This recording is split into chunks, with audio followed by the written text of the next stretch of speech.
Welcome to the Bank of America Countdown to Green as we get set to go racing. Tucked away in the normally quiet Tennessee mountains is the race fan's ultimate destination. The journey may be difficult, but in the end, the trek to this track is rewarded with one night of excitement and a lifetime of memories. The Bristol Motor Speedway is the Emerald City on the yellow brick road to the championship. It glistens during the day and glows at night. You want in? All you have to do is say so. We've got your ticket, NASCAR's toughest ticket, at NASCAR's toughest track. Bristol, where things get a little brighter in the dark. No racing rumors here, just the cold, hard tracks. Tracks that lead to Victory Lane. Bristol, where they don't take your ticket, they honor it. These aren't seats, they're heirlooms. You can try to buy one, but the best ones are free. All you have to do is inherit them. At Bristol, the seats don't really climb all the way to the sky. Truth is, the sky comes down to meet them to get a better view. You want to race for points? Pick another week. You want to race? Pick this week. Bristol, life in the blast lane.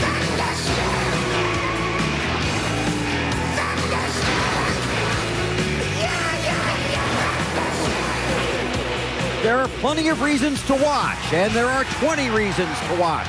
A night of thrills and ill will. These are the real dukes of hazard. Why is winning tonight such a big deal? It's Bristol, baby!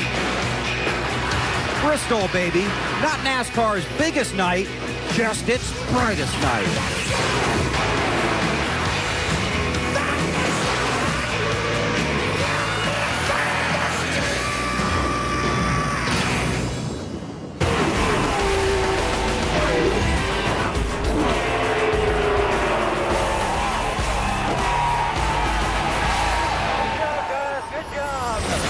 TNT Sports presents the NASCAR Nextel Cup Series. Tonight, live from the Bristol Motor Speedway in Tennessee, it's the Sharpie 500.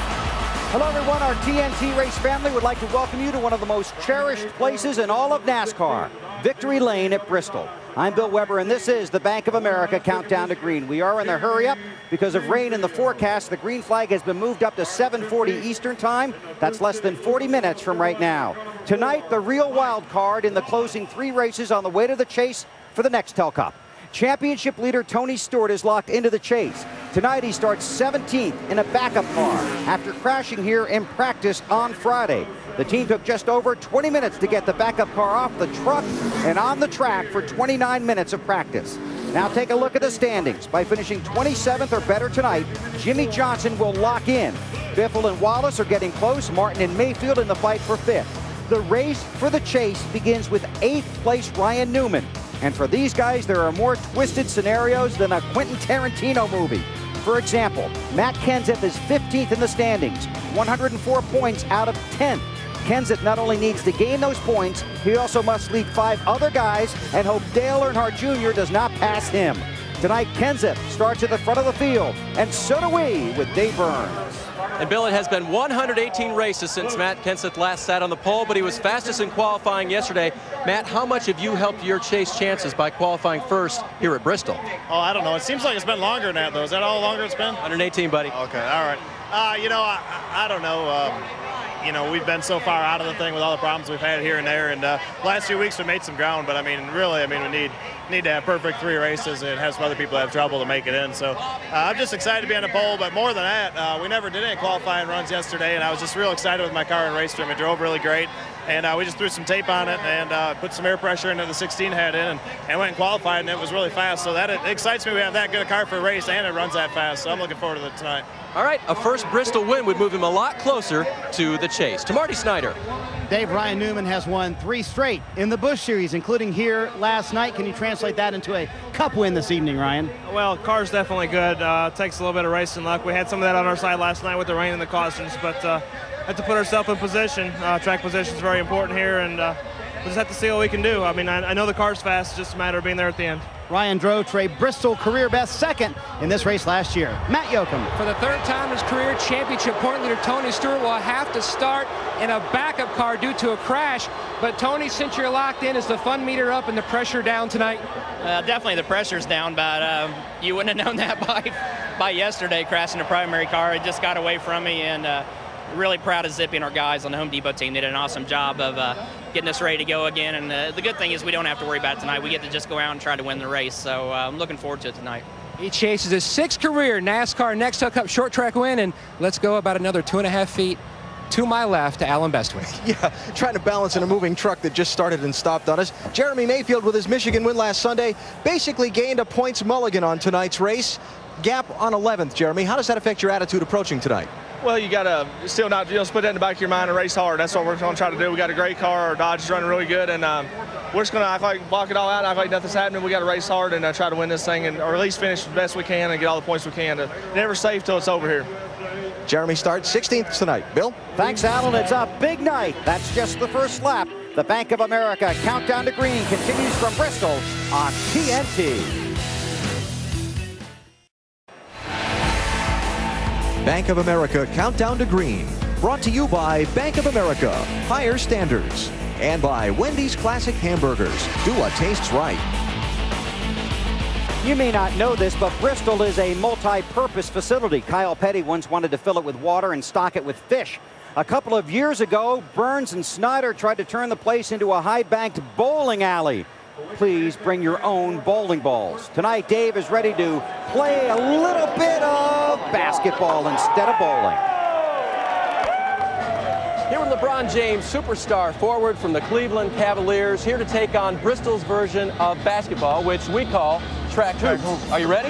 Yeah, I'm ready. Glad to have you in the house. Oh, man, happy to be here. Here's how track hoops works. Okay, you got 2 options, all right?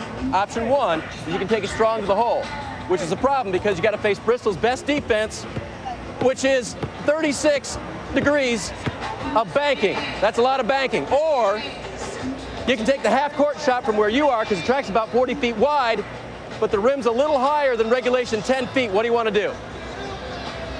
Wow, this is a hard choice.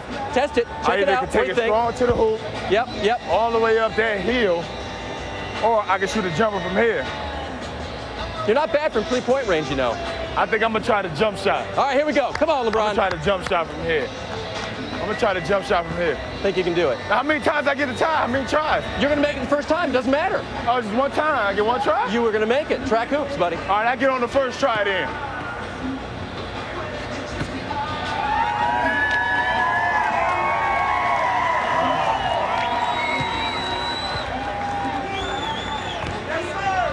Oh, that is so close. Hit it again. Hit it again.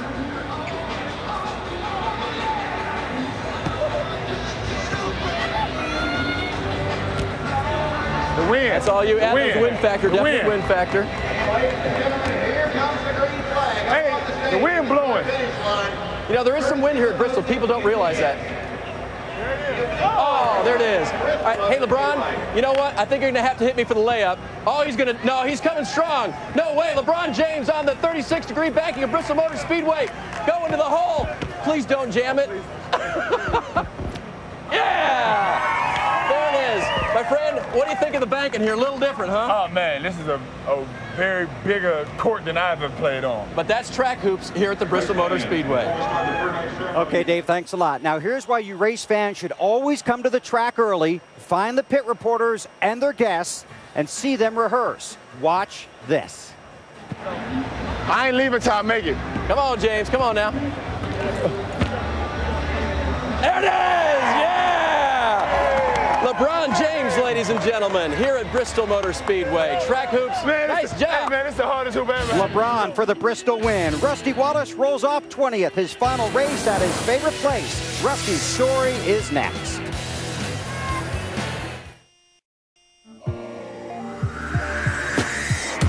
Whatever happened to the values of humanity? Whatever happened to the fairness and equality? Instead of spreading love, we're spreading animosity.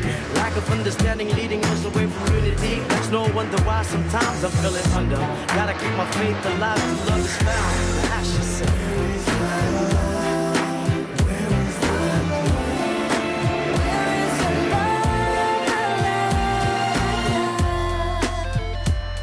The last time the Nextel Cup Series raced on August 27th was 1994 here at Bristol.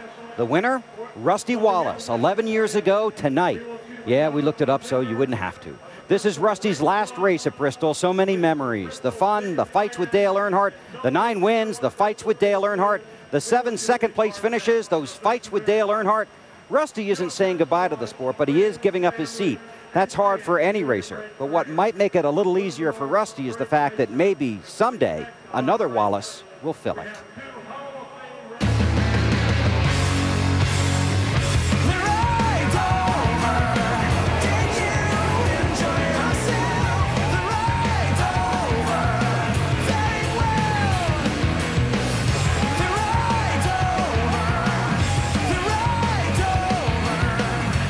With 55 career victories and a championship, Rusty Wallace is a NASCAR legend.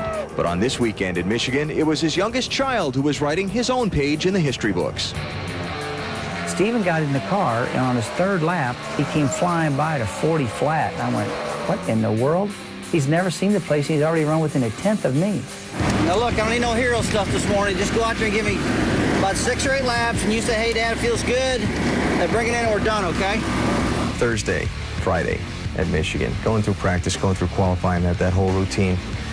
Who was more nervous, you or him? I was definitely more nervous. Steven was like, Dad, it's okay. You're holding me back. He had that attitude. The show's about 5-3. We dropped the track bar on the right side a quarter, okay? That should tighten it up, okay? But my gosh, I was a basket case. I was very, very nervous. And I'll admit that, you know. I told you, get in and brake early, pull like an airplane, pull away from them, brake, and then pass, okay? You got to have air flowing down to that spoiler. I want at least that much airflow getting that rear spoiler. 5 foot. For your experience level, about 4 foot at least. I wouldn't let him practice much because I figured with one car, if he practiced and we wrecked that baby, we're going home. So I'd go, he'd run 5 laps. Say, how's it feel? Says, great. I said, bring it in. Remember, if you're going to get good downforce, you either got to get some clean air to the left front fender or clean air to the right front fender, okay? If you're right dead on the behind the guy, you're going to get tight, okay? 4. How much of yourself do you see in 18-year-old Steven? Oh, I see a lot of me, so that's a fair question, I guess. It's getting into turn 1 really, really good, and it's a little bit tight in the middle of turn 1. But 3 and 4, the car's perfect. Okay, can you drive it like that? You feel good? Yeah, I'll just let you know. Leading 84 of 106 laps, Steve looked more like his 49-year-old champion father than the kid who turned 18 the day before. Clear all around, and happy birthday. Woo! That's the way to do it right there. Making Steve the youngest driver in any series to win a race at Michigan. When you first saw him face-to-face after the race was over, what'd you say to him? What'd he say to you? Oh, he was just so excited. His mouth was stuck wide open with a smile, and he's just carrying a trophy around. It's like it's a baby, you know. He had that thing everywhere. And finally I said, give me the trophy back. 1, 2, 3! Given the context of your last call, does Steven's coming of age as a race driver, ascending to super speedway level competition, make it easier or harder to think about being done? It makes it much easier for me about being done. To me, it's kind of out with the old and in with the new.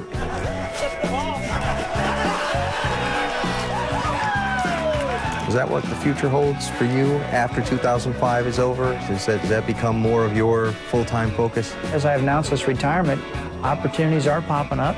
The car dealerships I've got in East Tennessee, the television things that I want to do. But I know that Steven's not making me any money. See, Steve cost me a lot of money, and that's not going to work. That's not going to put any food on the table, you know. Well, Rusty Wallace knows it's not the owner that makes the money, it's the driver. Rusty, last time here at Bristol, a track that's meant so much to your career. Are there any emotions tonight at all? Yeah, there is. There's a lot of emotions, you know. I'm just not going to show them right now, that's for sure, because I got to get that hot rod and get after it. And once I light the wick and get after it, it'll all go away. But, you know, all the stuff they've been doing for me here, it's just been fantastic. I've led close to 4,000 laps here. This has been one of my greatest tracks. I've won here 9 times, and I hope I can make it 10 tonight, that's for sure.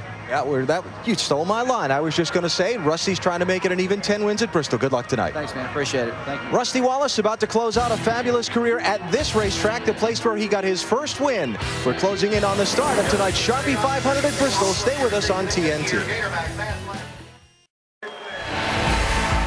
Bank of America Countdown to Green, brought to you by Bank of America, higher standards, and by Mitchum, with you all the way.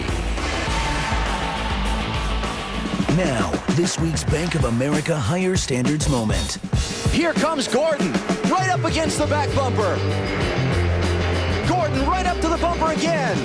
The bump and run. There it is. Gordon underneath to the lead. The much publicized dry spell could come to a close. Gordon wins the Sharpie 500 at Bristol.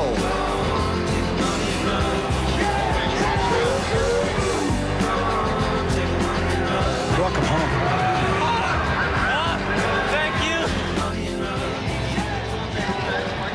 A little bump and run, a Jeff Gordon win. Couple of things we might see tonight here at Bristol. I'm here with Jeff now. Why is tonight's race so critical to your championship hopes? Well, obviously we're running out of time. We only have 3 races left, and this is a good track for us. We qualified well, we run well here, we tested here, so we just want to take advantage of a good opportunity here and make the best of it, and do all we can to gain some points.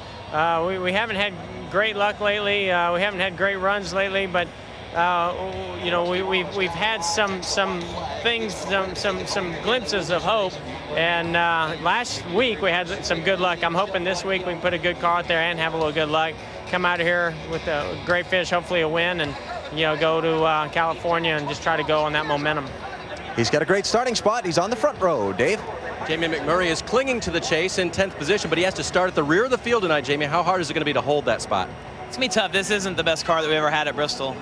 We've run the top 10 pretty much each time that we've raced here, and came and tested here a few weeks ago and had a great test, and when we unloaded, the car just wasn't the same. So just keep trying to get the car freed up. Can't make it turn, but it's comfortable. It's just not real fast. So if we can just keep from going a lap down early and stay out of the wrecks that they have, if they have wrecks at the beginning, we'll just have to use some pit strategy to try to get up front. This is a place that you can pit and then stay out and sometimes hold on to it. So just have to wait and see. To Marty. Most people consider Bristol a wild card. Kevin Harvick, do you feel like you have an advantage over other people here? I don't know about an advantage. I know that our cars are always really good here, and we still have to have a little bit of luck to make it through the whole night. So hopefully we can take our Reese's Big Cup Chevrolet and make a good night out of it. Matt? Dale Earnhardt Jr. starts tonight, 158 points out of 10. Is this a must-win night?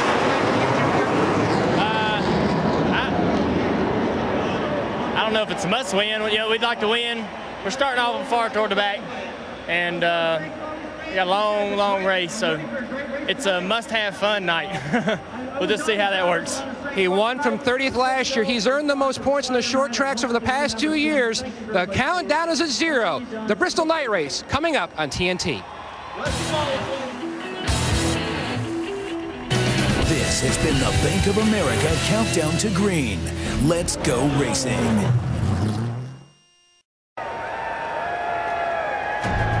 These NASCAR fans at Bristol will tell you that the drama and tension of a race here is equal to the best thriller Hollywood can put out. Tonight's Wally's World, driven by State Farm, puts that idea to the test.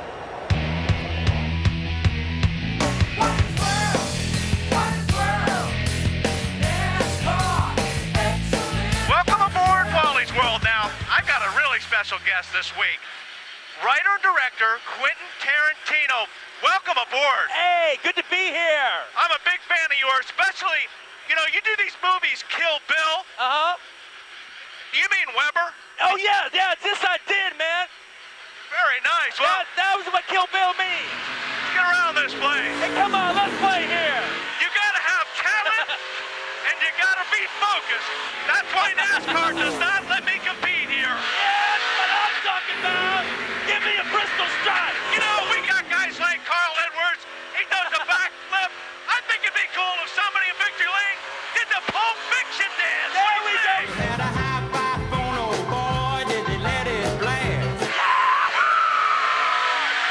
Touch it, baby. Yeah. This is for no sissies. Oh, there we go, man. Hey, now I got a question for you. For about 20 years, I've been acting like I could drive a race car. I've been doing this make-believe stuff a long time. What do you think? I got a future in acting? I'd love to be in one of your movies. Well, I'll tell you what. Next time I do a movie, you can drive me to the set. Fair enough. Let's go. Mr. Tarantino checked some of Wally's references, like maybe former team owners. He might change his mind about that offer chauffeuring Mr. Tarantino around Hollywood.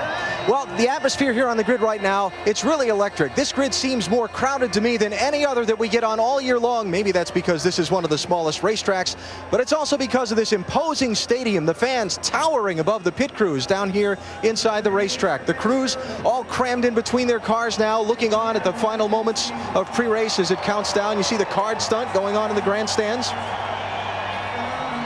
And check this out.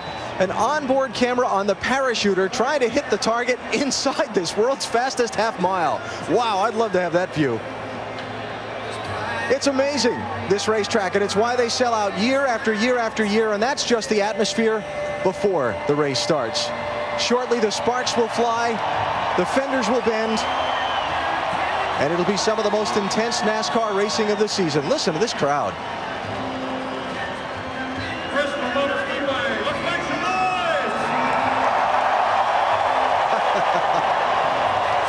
These fans have been here since very early this morning. We came into the racetrack about noon Eastern time today to begin our pre-race preparations. The parking lots were full. The fans walking in from their parking spaces miles around to be part of the pre-race spectacle and the sights and sounds to enjoy that will be tonight's race. I'll tell you what, this is going to be a pretty accurate shot here. Very nice.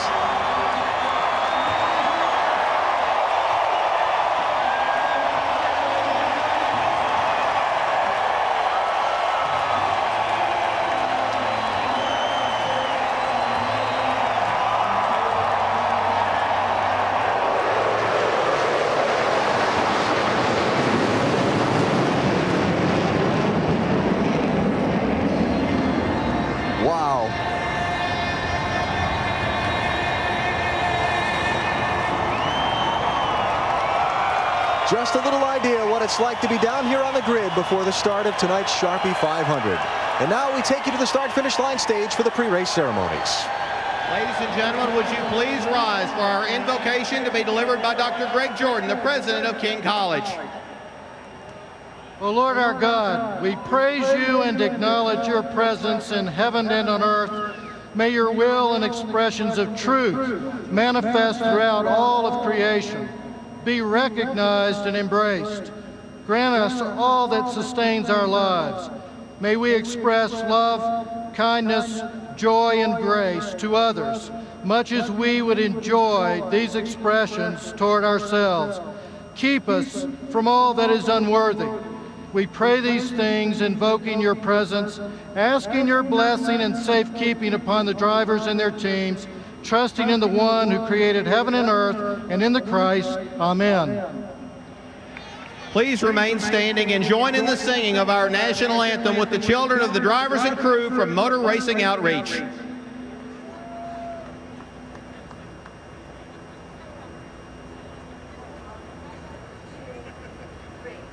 Oh, say, can you see by the dawn's early light what so proudly we hailed at the twilight's last gleaming, whose broad stripes and bright stars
The smiling faces on the kids from MRO and from their parents. Hard to tell who enjoys that more, the kids or the folks, with the exception of maybe a few fireworks scaring a couple of people along pit road. Now it's time for Dad to go to work. And when we come back, the command at Bristol.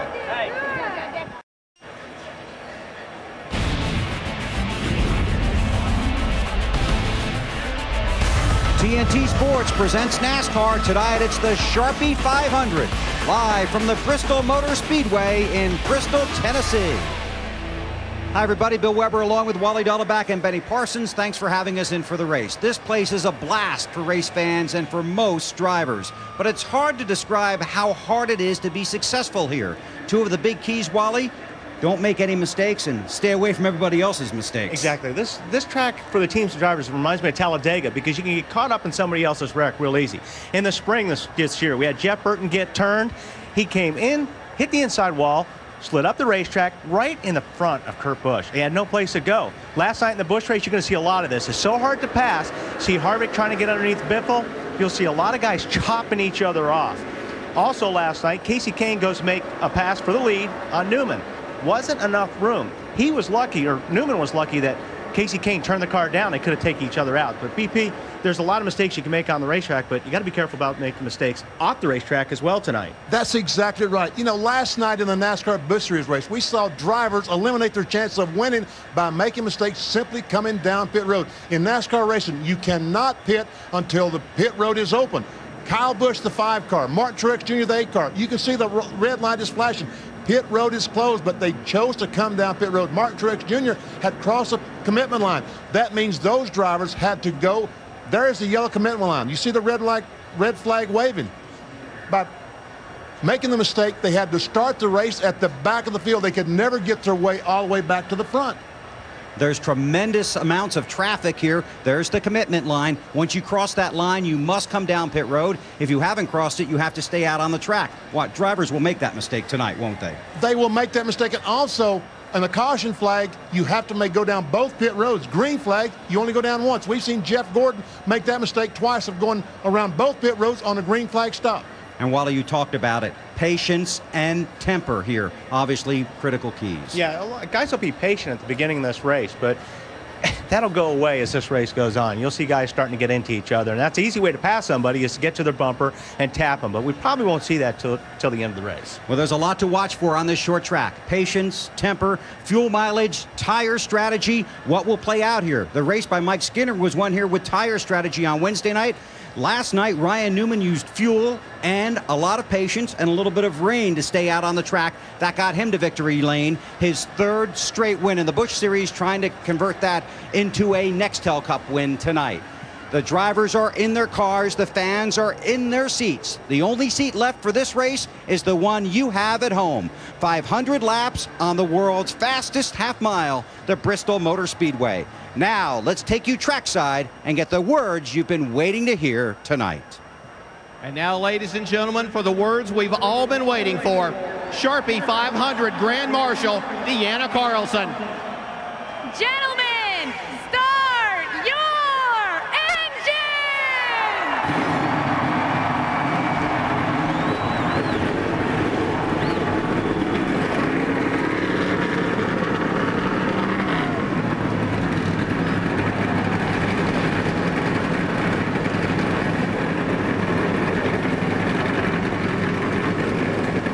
The drivers now with the cars fired. The front row of Matt Kenseth and Jeff Gordon. 500 fast and sometimes frightening laps just ahead here at Bristol. Budweiser, the official beer of NASCAR, is the proud sponsor of the Budweiser Pole Award, given to the fastest qualifier at each NASCAR Nextel Cup race. Budweiser congratulates Matt Kenseth, his 2nd career pole, and the latest driver eligible for the Budweiser Shootout next February at Daytona. And here's the starting grid for tonight's Sharpie 500. Matt Kenseth on the pole and Jeff Gordon desperate to make the chase for the Nextel Cup outside of row 1. Dave Blaney 2nd in the spring, 3rd this time alongside Greg Biffle. Good run for Ricky Rudd. Ryan Newman, the winner from the Busch race last night, well, the last 3 Busch races. That's right. Back in row 4, Kenny Schrader, outstanding qualifying run, and the same for Bobby Hamilton Jr. Inside of row 5, Elliott Sadler, who, folks, desperately needs a good run to try to get back in this chase for the Nextel Cup, and Casey Kane on the outside. Row 6, Kyle Busch has got a very good car here tonight, and Scott Riggs, great run last week. And a new contract to drive for Ray Evernham next year. Kurt Busch, defending series champion, was with us in the booth last night, and Casey Mears share row 7. Inside of row 8 is Mike Wallace alongside last week's winner in Michigan, Jeremy Mayfield. Big win for Mayfield. And we've got Tony Stewart in a backup car, but he's pretty happy with this race car right now, and Jamie McMurray. And McMurray will have to go to the back. Kevin Harvick, Rusty Wallace back in row 10. Rusty's final ride at Bristol. Johnny Benson makes the race, and he's right next to Michael Waltrip. That's driver and owner in the same row. Brian Vickers, the inside for Hendrick and Jeff Burton. See Mark Martin, also his final race here. Well, if he runs the 6 car next year, it won't be, but scheduled to be his final start alongside Kyle Petty. Mike Bliss is in row 14, along with Jeff Green in the famous 43 from Petty Enterprises. Two pretty strong race cars in this row, Jimmy Johnson and Dale Jarrett. And 2 guys back in row 16 that could have a good finish tonight, Travis Quapple and Scott Wimmer. Take you back to row 17. You find Robbie Gordon and Mr. Excitement, Jimmy Spencer, who has had some exciting runs here at Bristol. And front row Joe Nemechek missed it a little bit this week. He's inside row 18 alongside Stanton Barrett. Carl Edwards and Hermie Sadler in row 19. Back in row 20, two-time series champion Terry Labonte and Sterling Marlin from the state of Tennessee, where we are tonight. And there he is, folks. Dale Earnhardt Jr. inside of row 21 alongside Bobby Labonte. I was beginning to think we left Jr. out. And Carl Long starts 43rd tonight here at Bristol. Johnny Sauter, P.J. Jones, Tony Raines, Mike Garvey, Wayne Anderson, Morgan Shepherd failed to qualify. Dale Earnhardt Jr. and Jamie McMurray will have to drop to the back of the field. This was an impound race for unapproved work on the car. McMurray was a transmission change. Cars have rolled out onto this half mile. Final stories from pit road, beginning with Dave. And Bill, Bristol may cause tempers to flare and title hopes to be shattered, but for Jimmy Johnson, he's feeling no pressure tonight. He only has to finish 27th or better to clinch his spot in the chase for the Nextel Cup tonight. And his average finish here at Bristol, 11.3. He does have some work to do. He starts 29. Marty.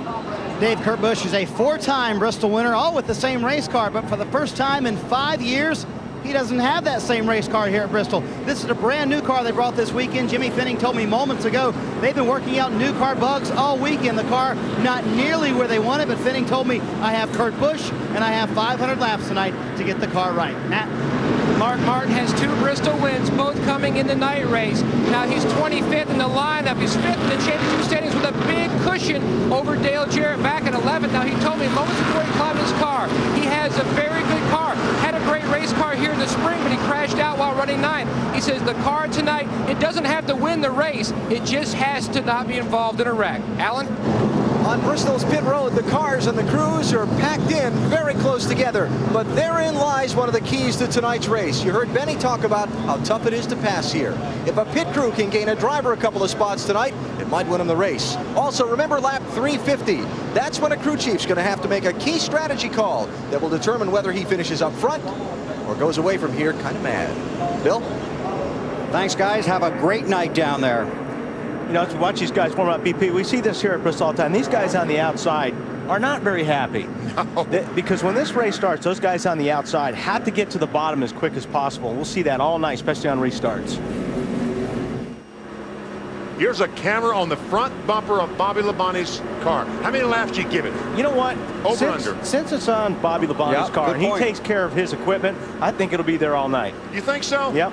We had 2 last night. Neither one of them saw the checkered flag. Nah, this thing will never last. It'll never last. Just a lap and a half to go. 160,000 fans packed into this place. And the flash bulbs are popping. The sun behind the clouds tonight. A rainy morning here in Bristol. Then it rained about 2 o'clock this afternoon.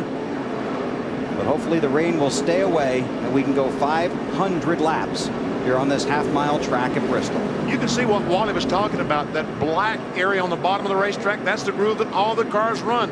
You get outside that and you lose speed where those cars on the outside are now. The field gets the 1 to go signal. This race is critical for the drivers that hope to make the chase for the Nextel Cup. As Wally talked about, sometimes you can have the best car and the best night, but if you have the worst luck, your night will end early, you won't get the points, and you will not make the chase. Guys like Jeff Gordon, Kevin Harvick, Dale Jarrett, Matt Kenseth, hoping this can be a point production night instead of a point reduction night. 43 cars on a high-banked half-mile. It's a tightrope of tension. Here, the margin between Fame and Blaine is race ticket thin. That's good, Weber. You stay up all night thinking about it. Yeah, I was going to say the same We were thing. up all night here. Here we go, everybody. 160,000 here, 43 cars on the track. You're going racing at Bristol, live on TNT.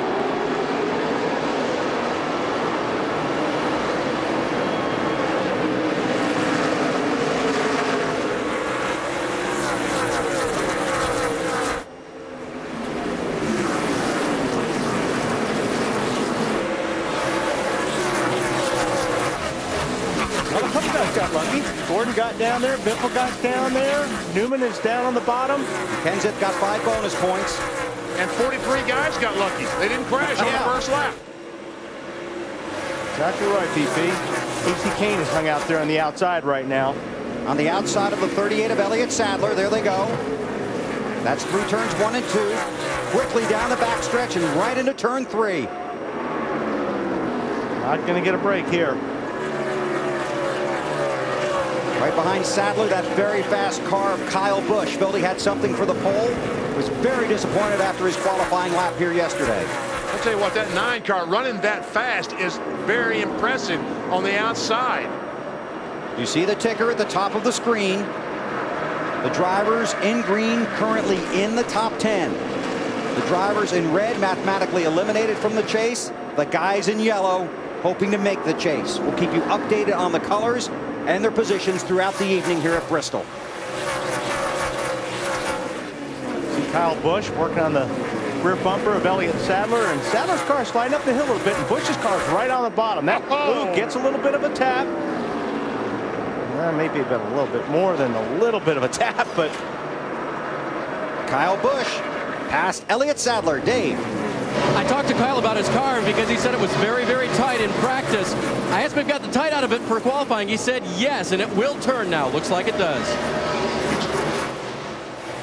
Alan, Elliott Sadler has had a terrible run. His last top 10 finish was at the end of June on the road course of Sonoma.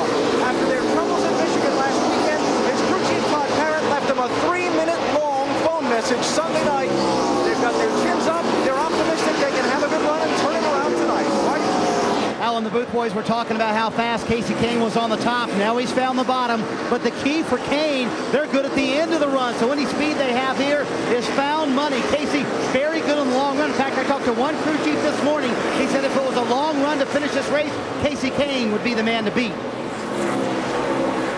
these guys are going to be in traffic, or the leader's going to be in traffic here in about another 10 laps, Benny. Well, it won't be long at all. As Kenseth goes into the first turn, the tail end of the field basically is in the second turn.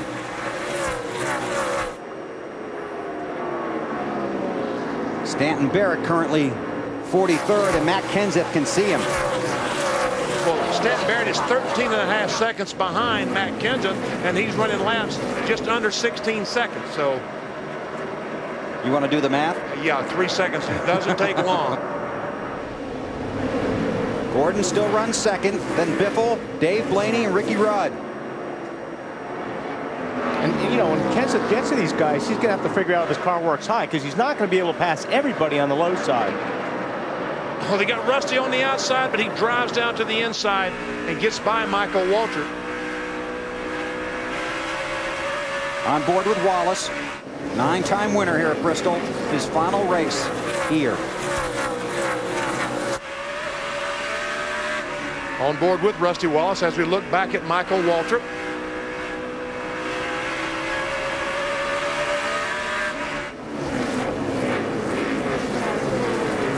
They are now strung out completely around this half-mile track. And that's Rusty's in 19th place, just run a 16.097.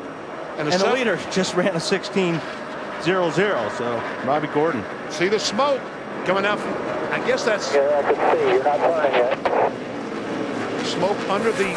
Looks like the right front hub or something is wrong on the car. I thought I saw the rotor was red on this car. It's like the brakes are. It's like all the rotors are already red. Yeah, it's like that the brakes haven't released. And they just black flagged Robbie Gordon. He won't be happy about that. Started 33rd tonight. You can see how the cars are strung out all the way around. Now Kenseth, the race leader in that 17 car with Gordon right on his bumper. Gordon pulling up. And Kenseth had to work his way around Stanton Barrett in the 95 car. All right, Wallace, let's see if he's going to go by on the outside. No, he's going to try to pass all these cars on the inside. Hermie Sadler, 92. Moves up. Next victim. I think, though, once he passes some of these guys, once he gets to the back of some of these guys like Earnhardt Jr., Labonte, and McMurray, I don't think they're just going to pull up the racetrack like these guys are. Why not? Marty, what do you got on car 2-4? Well, I talked to Jeff this morning, Bill, and he told me, I asked him how the car was. He said, very good. We have a chance to win this race. The one key, and Benny and Wally, you know it, avoid the wrecks. Yeah, so far, we're 20 laps into this race. It looks, well, what are you talking about all these wrecks? Trust me, you'll see before the night's over. A feeling out process here at the beginning. There's Gordon, Robbie Gordon off the pace in that 7 car on the inside. Biffle going around him. Car 16. Black flag again for Robbie Gordon. Too fast entering pit road. Well, this night's off to a great start. Tony Stewart locked into the chase for the Nextel Cup. Alan Bestwick.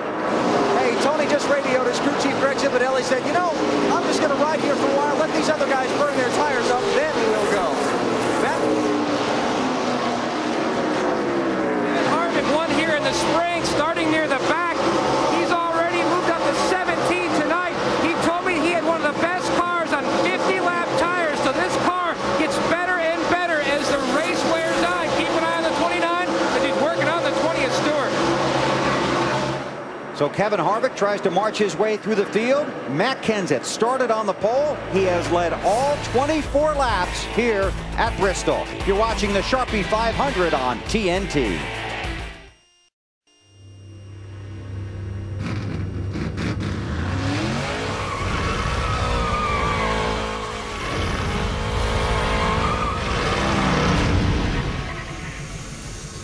TNT Sports and Sony bring you tonight's race in high-definition surround sound.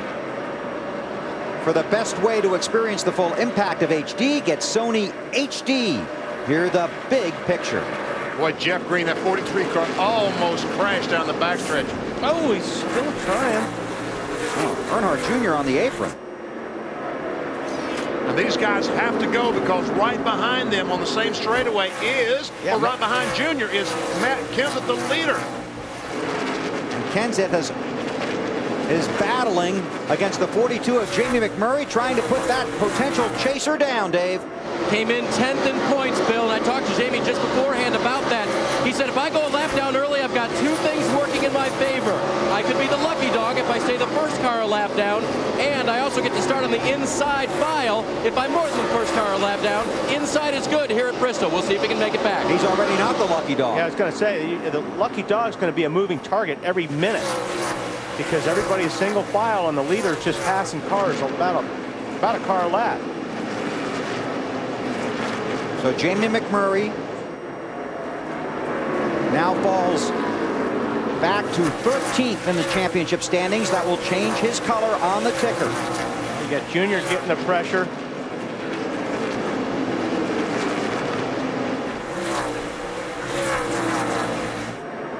Boy, McMurray just can't go anywhere. But he was able to get by Bobby Labonte. And now is the first lap down, but as soon as Kenseth goes by Junior, if he can, he'd have to get up there and pass the 8 car. Dave? And guys, remember, Jamie McMurray had to start at the rear of the field tonight because of 2 reasons. One, they changed the transmission before qualifying. That was a violation of the one drivetrain rule for the weekend, if you will. And secondly, they changed a radiator in the impound. So 2 things this weekend sent him to the rear. I wouldn't want to be that 43's bumper right now. No. Because Junior needs to go, and he's got the leader right behind him. And he wouldn't mind a caution. And yeah. Marty, how about the 8? Well, clearly not what Dale Earnhardt Jr. had hoped for. 44 laps into the race. He told me his car very good on the long run. Takes a while for it to come in. They were hoping for an early caution. That did not happen. They were going to pit, hoping everybody else stayed out. Now he's trying to stay on the lead lap. I tell you what, Marty, he is good because through the middle of the corner, he just flew through there. Might be even faster than Kenseth, but he's got the 43 car who desperately wants to stay in front of the 17 car. That's what we talked about earlier. It's so hard to pass right here. Junior trying to get on the bottom of him, but I got to think he'll use that bumper here pretty quick. Now, it didn't get, I mean, you know, Jeff Green's not running bad right now. There's the bumper. And there's the pass. Well, there's the attempt to pass. Yep. There he goes. Earnhardt Jr. works inside of the 43 of Green. That is the race leader in the 17 car, Matt Kenseth, right behind the 8 of Junior. And that 24 car of Jeff Gordon, as of right now, Jeff Gordon is 10th in the championship standings. That's something you haven't been able to say for a long time. Gordon trying to race his way into the chase for the cup. Again, the ticker at the top of the screen. The drivers in yellow around the bubble. The drivers in green currently in the top 10. And the drivers in red lock out of the chase for the next Cup. But can still win the race, which would be big for some of those guys. Even a good run for a guy like Bobby Hamilton Jr. would be solid tonight. So Kenseth following his buddy Dale Earnhardt Jr. And Gordon right behind Kenseth. 49 of 500 laps in the book at Bristol. It's going to be big. You're watching it on TNT. The Sharpie 500 from Bristol Motor Speedway on TNT is brought to you by Sharpie, right out loud. By Budweiser, bright, crisp, clean, pure, the king of beers. By Bank of America, higher standards. By Coca-Cola Classic, make it real. And by new Tylenol Extra Strength Rapid Release Gels. Team Tylenol, think fast. 60 laps are complete here at Bristol, all under the green, and the story has been Matt Kenseth. He is just lapping cars just about every second, and among the guys he has knocked off the lead lap, Dale Earnhardt Jr. and Dale Jarrett. 2 drivers desperate for points in their continuing quest to make the chase for the Nextel Cup. Kenseth leads. Let's take you through the field here at Bristol, beginning with Alan Bestwick. Not much on Matt Kenseth's radio, Bill, except his spotter, Mike Kalinov. Clear, inside, outside. Good job. Just a little loose off the quarters for Kenseth. Marty? Jeff Gordon came in out of the championship, trying to get back into the championship, running second, says loose in and off, tight in the middle of the corners, and that's getting a little bit worse for Gordon. Alan? Greg Biffle told me earlier today he thought he had a very, very good race car for this race tonight. Just wanted to keep it in one piece for the first 2/3 of the race and then go after it from there. Dave?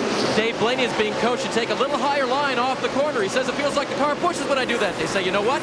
You're faster. Take that line. Alan? Just talked to Len Wood, one of the co-owners of Ricky Rudd's car. I said, has Ricky said anything on the radio? He said, not a word, which is very good. Ken Schrader talked with Kenny just before the start of the race. Thought he had a very, very good car tonight, but he said, you know, I thought that a lot here at Bristol and wound up crashing the fence by the end of the night. Brian Newman had some radio troubles in the early laps of the race. Roger Penske was having trouble communicating with him. Penske spotting for him tonight. They seem to have gotten that sorted out. Marty?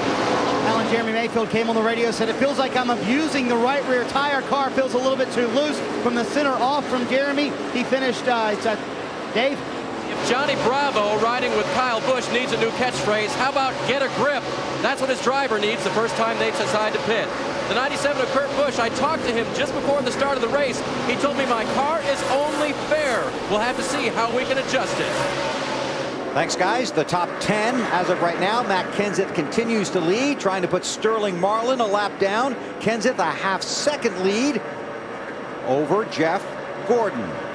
Back through the field, Alan. Well, Bill, Elliott Sadler started this race in the 9th position. He slipped back just a couple of spots. Elliott looking for a little help with his car's turning ability in the center of the corner. Caution's out. for Sterling Marlin, who was right in front of Matt Kenseth. So our first caution of the night, 68 laps are complete. He has pancaked the right side. That right side is flat. It's not supposed to be. Let's see what happened. Goes in the corner, direct in front of the 17 car. And all of a sudden, the right front tire goes flat. Or it could have been another problem. We saw that last night where we had upper control arm break, so we're not sure. But and how weird is that? Something, well, this is a tough racetrack. Travis Quapple is the lucky dog. He will get to come around and be on the lead lap.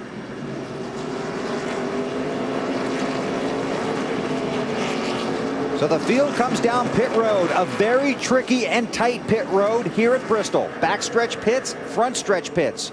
21 on the back, 22 on the front. Matt. Kevin Harvick already pulled into the first stall on the backstretch. The car loose on entry, loose off. Todd Berry, the crew chief, will try to fix this car with an air pressure adjustment. Marty.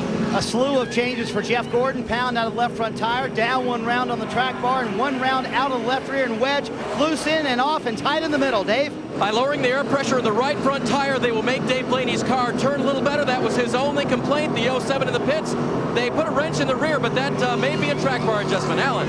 Air pressure and track bar adjustments for leader Matt Kenseth. Almost slid through the pit box trying to get around Greg Biffle's car. They'll try to hold the lead on this stop as they come around to the left side. We'll watch the pit exit line here as Kenseth's crew finishes up. Took just Jeff Gordon going to get the lead. Took just a half second longer on that left rear tire. We'll sort out the running order when we come back to Bristol.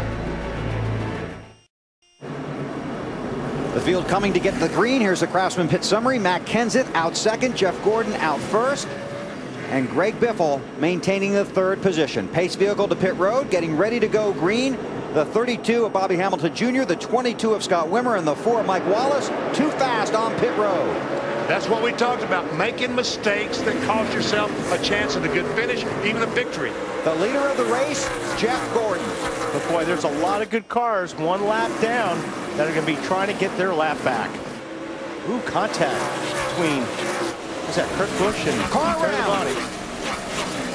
Oh, and Casey Mears had no place to go in the 41 car, but right in the side of Hermie Sadler.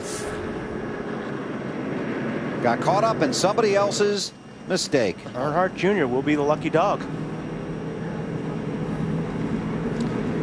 That's how you definitely get caught up in somebody else's mess right there. I mean, he had no place to go. 10-4, bring her on down pit road there if you can. There's Dale Earnhardt Jr.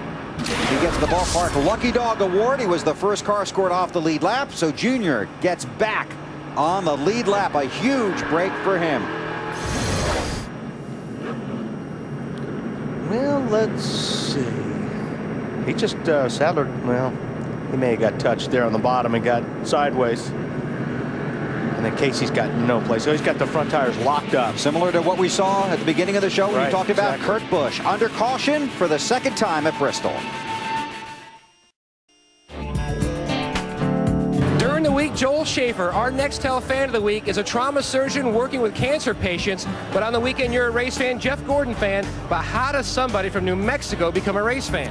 Well, there's not a lot of racing in New Mexico, but I did my surgical training in Florida, and when you live in Florida, it's easy to catch the NASCAR bug, and that's how it happened. And one weekend out of every year, you go to Pikes Peak and you volunteer your services. I do. We're fortunate to have a bush race at Pikes Peak.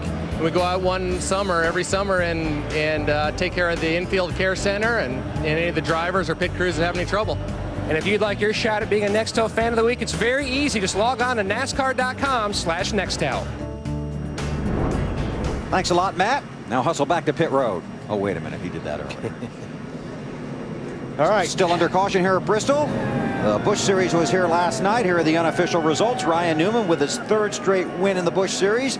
Biffle and Harvick were entertaining in the closing laps. Good run for Clint Boyer, second in the championship standings. And here they are, Truex by 194. Reed Sorensen had a tough night. Carl Edwards fourth, and Denny Hamlin moved into the fifth position. Alan Bestwick. Well, Casey Mears is sitting someplace he did not want to be. Casey, no place to go, huh? I don't know. It looks like I probably should have went high, but it looked like he was going to slide back up the track. And, yeah, I don't know. It's not like any other Bristol race I've been to. We haven't finished any of them yet like this. It's driving me crazy, man. I just wish we could just come home with a clean run here one day and maybe one day in the future. Hasn't happened tonight. All right, tough luck for Casey tonight. Bill, check his finishing record. You know he's not had any luck here at all. Very disappointing. Field coming to get the green. Those guys on the inside. It's so important, and they're in a good spot. That inside lane is faster. So if McMurray, guys like McMurray, Bobby Labonte, Dale Jarrett, they're all down there. If they can get a good start and not have Jeff get such a good jump on the restart, they can get their laps back. And that's why caution flags, green caution flags at Bristol. Green. You put these cars side by side, and something's got to give. Usually it's a crash. Man, Jeff Gordon got a grand start. And Matt Kenseth gets clear of the 42 of McMurray.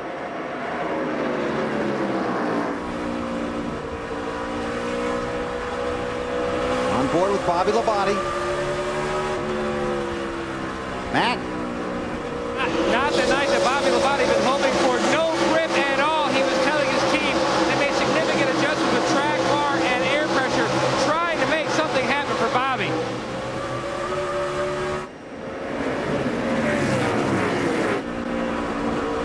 First 10 or 12 single file. Bobby Labonte can get by Jamie McMurray, at least be in the position for the lucky dog, but right now McMurray is in that spot. And McMurray now outside the top 10 in the championship standings. And Greg Biffle in the 16 car is the third place car, but he can't get by these guys. Meanwhile, Jeff Gordon and Matt Kenseth is driving away from Biffle. Well, they can't get around the 18 car because that's LeBron James on the hood, and that's a lot of guy to get around there. He is a big guy. He's got a pretty good long shot too, doesn't he? That's unbelievable. That was. Can't miss rehearsal. Kenseth looking to close up on race leader Jeff Gordon. There's Biffle in third in the 16 car, and there's the lead. Heading into 3.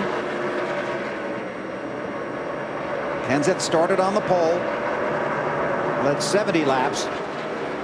They were 3 wide for just a second. The 50 car, Jimmy Spencer, 11, Terry Labonte. And that's how long you can be 3 wide here. A second before trouble happens. It's Ken Schrader looking on the inside of Terry Labonte. There we see. Robbie Gordon at 7. There's a group right there, folks. Robbie Gordon, Jimmy Spencer, and Terry Labonte. If you were going to be 3 wide, I'd pretty much guess that Gordon and Spencer might be 2 of them. Yeah. Jeff Gordon, the race leader, Kenseth in second.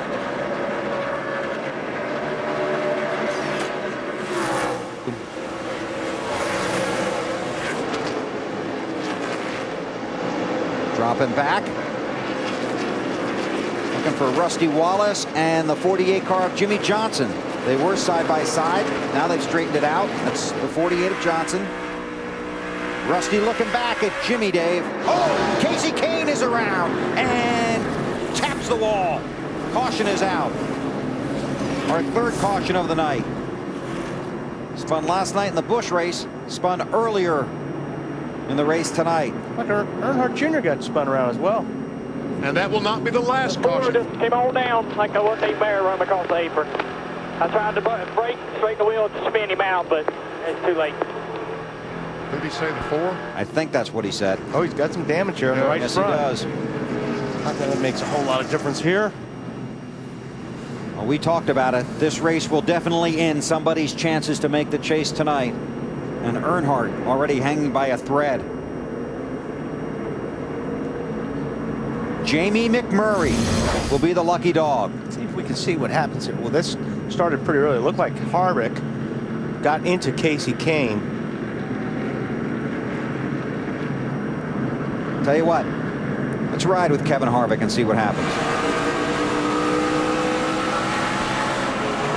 It looks like, it's hard to tell. It looks like Casey maybe go low. Spun the tires a little bit, getting off the corner. That wasn't your fault. That wasn't your fault. I think the 11 car, Terry Labonte, was in Casey Kane's way. And to avoid running in the back of the 11 car, he backed off. Yeah. And when he backed off, the 29 ran the back up. And Harvick had a good fight getting off that corner. And never seen Earnhardt Jr. going around. And the 4-car, Mike Wallace, made contact with the outside retaining wall. On board with 8. Back her down. Junior nowhere to go. Goes around. Caution at Bristol. Field just got the green. They're charging into turn 3. Jeff Gordon gives up the lead to Matt Kenseth, who takes it on the inside, and Biffle wanted to follow him through. Well, he sure did, but that door closed in a hurry. Man, that 17 car is fast tonight. I'm sorry, go ahead, Benny. He was fast last week at Michigan, I started to say. Bobby Labonte and Dale Jarrett, 4th and 5th in line, are not on the lead lap, but wanna be. Biffle looks pretty good. Gordon's car doesn't look as good as it did about 10-15 laps ago. Might take a couple of laps to come in on the restart. We'll watch. On board with Bobby Labonte, looking at Greg Biffle.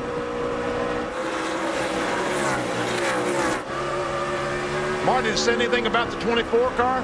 Jeff did not say anything about the handling going away, but what they did talk about was a great stop by the DuPont team. This morning, Robbie Loomis told the guys, we need to get it done on pit road. They did with the first stop, 13-9. Good job.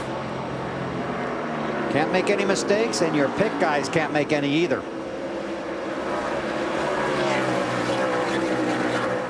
Tell you what, Bobby Labonte was complaining about his car being loose, but he's hanging pretty tough with Biffle and Jeff Gordon. First car a lap down. Dale Earnhardt Jr. restarted 30th after a couple of stops on pit road.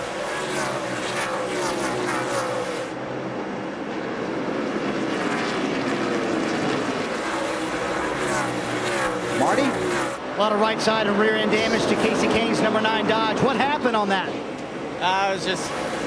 We weren't turning very good. The car wasn't turning at all, and Terry Labonte checked up coming off the corner. He's probably tight too, and so I did roll out or run into the back of him, and then Harvick was behind me and just wasn't ready for me to roll out. So just a bad deal. It's too bad for all the Dodge dealers, McDonald, Stanley, everybody out there that puts a lot into this team. We haven't run very good for them this year. They had high hopes coming in today with a good car, but they are behind the wall early.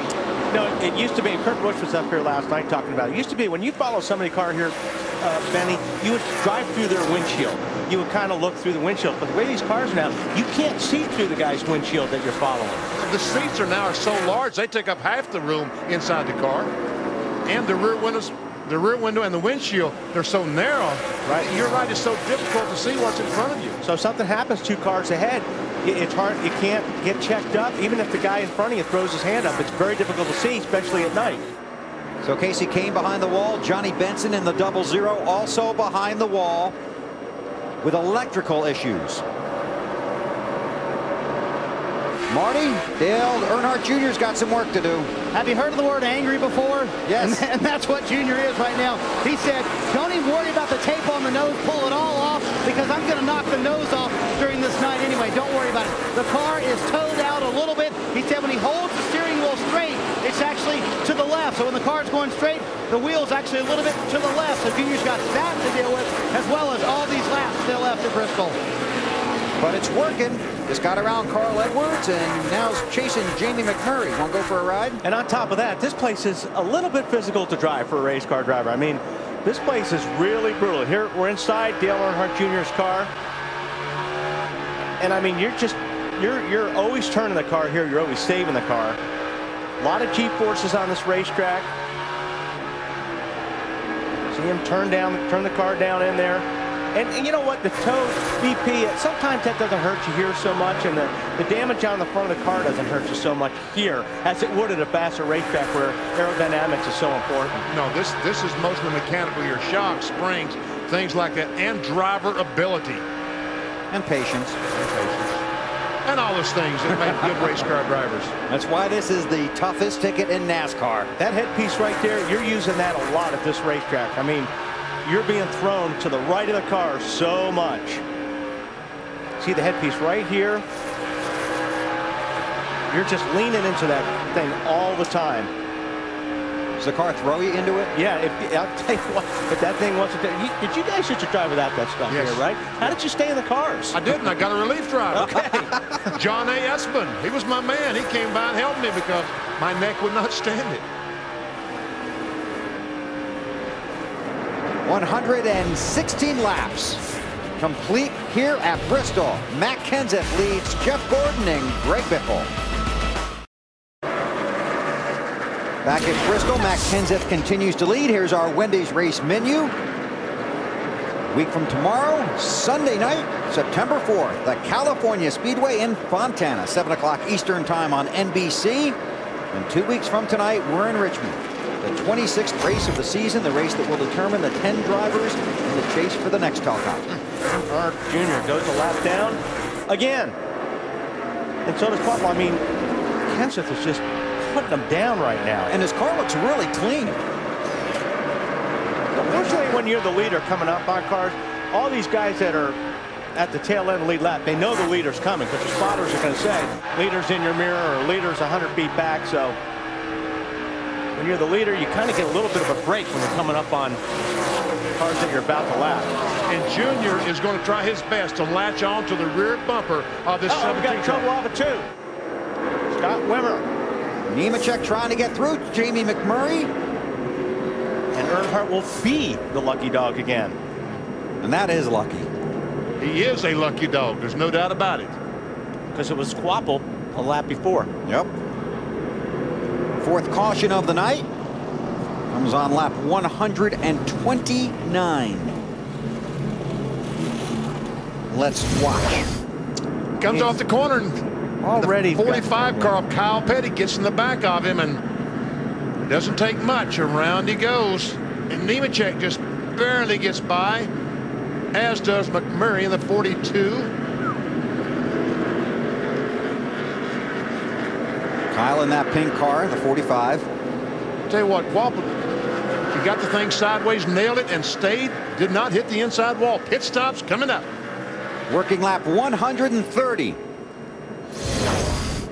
The 29 team didn't plan on pitting, Bill, but when Todd Barrier saw Kenseth and all the leaders hit pit road, he said, come on, the car, tight. Made an air pressure adjustment. Marty? Jeff Gordon said, you know, the car just didn't take off as fast as I wanted to. It's not handling that bad. It's a little loose in, a little loose off, tight in the center. So Robbie Loomis had 4 tires, and that's it. Dave? Kurt Busch wants a clean view, rip off one of those windshield tear-offs, give me some water, also make a wedge adjustment for my car. It's getting better, but it's still fair. Alan? Matt Kenseth lost the race off pit road to Jeff Gordon last time. Got the lead back on the track. A little pep talk to the pit crew coming down pit road. Let's see how it works out this time. 4 tires and a wedge adjustment for Matt Kenseth. They've got it full of fuel. Where's Jeff Gordon? 17 holds serve. Under caution here at Bristol, live on TNT. Field is coming to get the green flag, but we told you pit road is a... They're clear. He just ripped the back bumper of Jamie McMurray's up just about as pretty as you could. Just ripped that bumper cover right off that 42 car. So they just finished the job. Said, okay, Jamie, go. We don't need that anyway. Really don't need it. Pace vehicle to pit road. Kenseth is the leader. Now, I wonder why Quapple started down on the bottom when he was... Wasn't he on the lead lap? No. He wasn't? No. First car lap down. Remember, he just got past because Junior was a lucky dog. That's why you're here, Bill. As you watch this, Jimmy Johnson restarts 8th, Rusty Wallace 9th, Kevin Harvick 10th, and Mark Martin 11th. Those are 4 very fast cars that have been back in traffic, but could be a factor later in the race. And Jimmy Johnson started 29th in that 48 car. Biffle getting by now. See, these guys have got to go. They can't get held up by these slower cars. Hey, Dave, that 48's going somewhere, anybody? He's passed a lot of cars on his own, Benny, but on that last stop, Chad Knaus' crew chief decided to take 2 tires at the last minute. That bought him a lot of track position. Well, we'll see if that works for him. Rusty Wallace on board with him, started 20th. Currently runs 9th. Harvick is right behind him. And behind that, Mark Martin, Matt.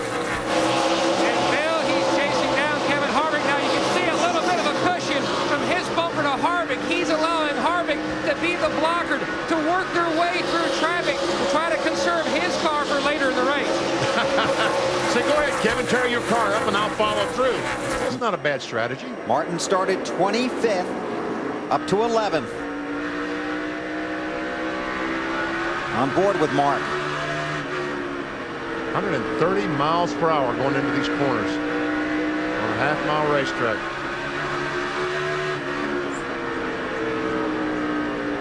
The 00 of Johnny Benson is retired from the race with that electrical issue. Bobby Hamilton Jr. is behind the wall with a radiator problem. Robbie Gordon, Casey Kane behind the wall. Casey Mears has returned to the track. Rusty Wallace. Right. Maybe that two-tire stop was not exactly what Jimmy Johnson should have done. Well, he's going to find out if he doesn't get down on the bottom, because if he's up on that top groove with 2 tires only, he may lose a lot of positions. And we call that what? Hung out to dry. Freight training, right? That's right. Yeah, we call it that too. Well, he's lost 4 or 5 spots, so 4 or 5 freight cars have gone by. Jeremy Mayfield 19 trying to make it 6. And if you're following somebody, you want to hurry up and get to that guy's bumper, because you want to close that gap so that guy on the outside can't get down on the bottom. Now he's got a teammate in the 25 of Vickers right behind the 20. Alan? Tony Stewart's crew on an earlier pit stop took a spring rubber out of their car trying to help its handling. They gave up a little track position then. Tony is slowly picking it back.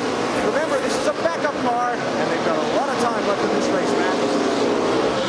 Brian Vickers driving a Scooby-Doo car tonight. Now, his concern wasn't about the car being tight on the last run. He said a piece of steel flew out from underneath Joe Nemechek's car, was even on fire. He was concerned it hit the right front of his car, causing damage. He pulled up alongside Tony Stewart. Stewart gave the thumbs up and it was okay. He's allowing Stewart to help work their way up through traffic, being very patient. Flying flaming steel could be a problem. Yes. You run over it. And Travis was a little bit in the way there for a few laps. Oh, he's getting run over right now. Like that was a 95 car. Stanton Barrett made some contact with Quapple. Dave, what's going on with Quapple in the 77? Well, he's up in that group, BP, because he stayed out for track position. They pitted on the last caution. He's had a tight race car all night, but they stayed out. He's on older tires. Golly. We're going to need to put a new sight on that car pretty soon, Dave, if you don't put new tires on it. Kyle Petty in the 45 around Travis Quapple. It's tough enough to stay on the racetrack here with fresh tires and staying on the outside like that with old tires. Marty? Hey guys, check this story out. Scott Riggs in the 10 car up in front of this pack just a little bit. His car will not stay in 4th gear. He is driving one-handed here at Bristol, holding the car in gear with his right hand, driving with his left. They gave him a bungee cord during the last pit stop. Scott couldn't get it on all the way, so he needs to wait till the next caution, trying to get that bungee cord on so the car will stay in 4th gear. That's showing off. Yeah, well, trust me, he better figure that one out, because there's no way you're going to drive this race one-handed for 500 laps. And you saw he was 4 miles per hour slower than the leader last time, and that's a very good reason, driving one-handed. And that's Jamie McMurray in the 42 right behind him without the rear bumper cover. Up front, Matt Kenseth has led 124 of the 151 laps we've completed. Jeff Gordon chasing him at Bristol. 159 laps are complete here at Bristol. Take a look at how the guys in the Koch family of drivers are doing. Greg Biffle's up there. Kurt Busch is up there. Kevin Harvick's had a good car. Elliott Sadler trying to post a solid finish. Tony Stewart 15th in a backup car. All the way back to Kyle Petty inside the top 20. And Biffle goes by Jeff Gordon, takes over that 2nd spot. So we have the Rosketeers running 1-2. That would be a Koch family of drivers driver, Greg Biffle right there. You just mentioned that, didn't you? Yes. Biffle's car is pretty good. He came up on Gordon fast, and it didn't take long for him to get around him. All right, we'll try this. 164 laps complete. Let's try and get you through the field. Wow, that was cool and close. And we'll start with Alan. Well, Bill, if you need to make up 104 points to the 10th place driver in the chase in just 3 races, what's the best way to do it? Win. And lead the most laps, and Matt Kenseth is doing a good job of that right now. He's out in front. Greg Biffle just took 2nd place from Jeff Gordon, as you saw. His last radio transmission after their last pit stop, much, much better. Marty. Alan, can you believe Jeff Gordon's last top 5 came in May at Darlington with this exact race car? Gordon now third, got passed by Biffle. He said the car is the tightest it's been all night long. That's why Biffle got by. Alan? Ricky Rudd told me yesterday that his team has had very good race cars lately, just bad luck. So far, so good tonight. Started 5th. He's running 4th. Ryan Newman is talking to his team about adjustments on their next pit stop. Ryan's talking about a tight condition, needing help with the car turning in the center of the corner. Dave Blaney has been very repetitive. Tight, need to turn better. Tight, need to turn better. Tight, need to turn better. The car still tight. Kurt Busch's car is the same way, but some of that is from damage he got from hitting Jamie McMurray on pit road. Little damage in the front. They didn't change anything on it, but it's gotten tighter. As for Rusty Wallace, his car wants to push off the corner as well. They made an air pressure adjustment to try to help the 9-time winner here at Bristol. Matt? Kevin Harvick trying to sweep Bristol 2005, trying to make up some ground at the points. The car just a little bit on the tight side, fastest car on the racetrack. Mark Martin inside the top 10. His crew chief Pat Tryson warned him, be careful of your brakes. They looked awfully red on the last run, and that's your top 10, Alan. Thanks, Matt. And that Matt Kenseth is very fast. Now a 1-second lead. He has knocked Dale Earnhardt Jr. off the lead lap again. Wow, that's Schrader right in front of him. Schrader was running good earlier in this race. And it's not that Schrader's car isn't that good, but that 17 of Matt is really good. Let's continue our trip through the field. AB? We've got to spin down here in 1 and 2. Just spin first. Down in turn between 1 and 2, the caution flag is out. How many times can you win the lucky dog? He had just come off of pit road. He must have spun trying to get back on the racetrack. We'll have to wait for the scoring because Schrader was about to be put a lap down, but it is once again that man, Dale Earnhardt Jr., the lucky dog. Is that 3? Say, send him a whole package. He is the Ballpark Frank's Lucky Dog Award winner. And I believe that's his 3rd one. So he gets to come around, be back on the lead lap. But that hasn't worked out too well for him so far. It's been a rough night for Junior. Fighting to get on the lead lap. Got pinched, and the leaders are going to come to pit road. 173 laps complete. Matt Kenseth coming down, BP. And they're going to do it until about 350, and then nobody will hit pit road. Start with Marty. This is a good benefit for Jeff Gordon. His car was not handling as well as he would have liked. Loose in and off the corners, so they're going to go down on the track bar to try and fix that. It is tight in the middle. He said when he lands in the middle of the corner, car extremely tight. They take a rounded wedge out for that. 4 tires, and the 2014 goes to work, but on the left side tires, they have had great stops all night long, and another good one for this bunch. Dave?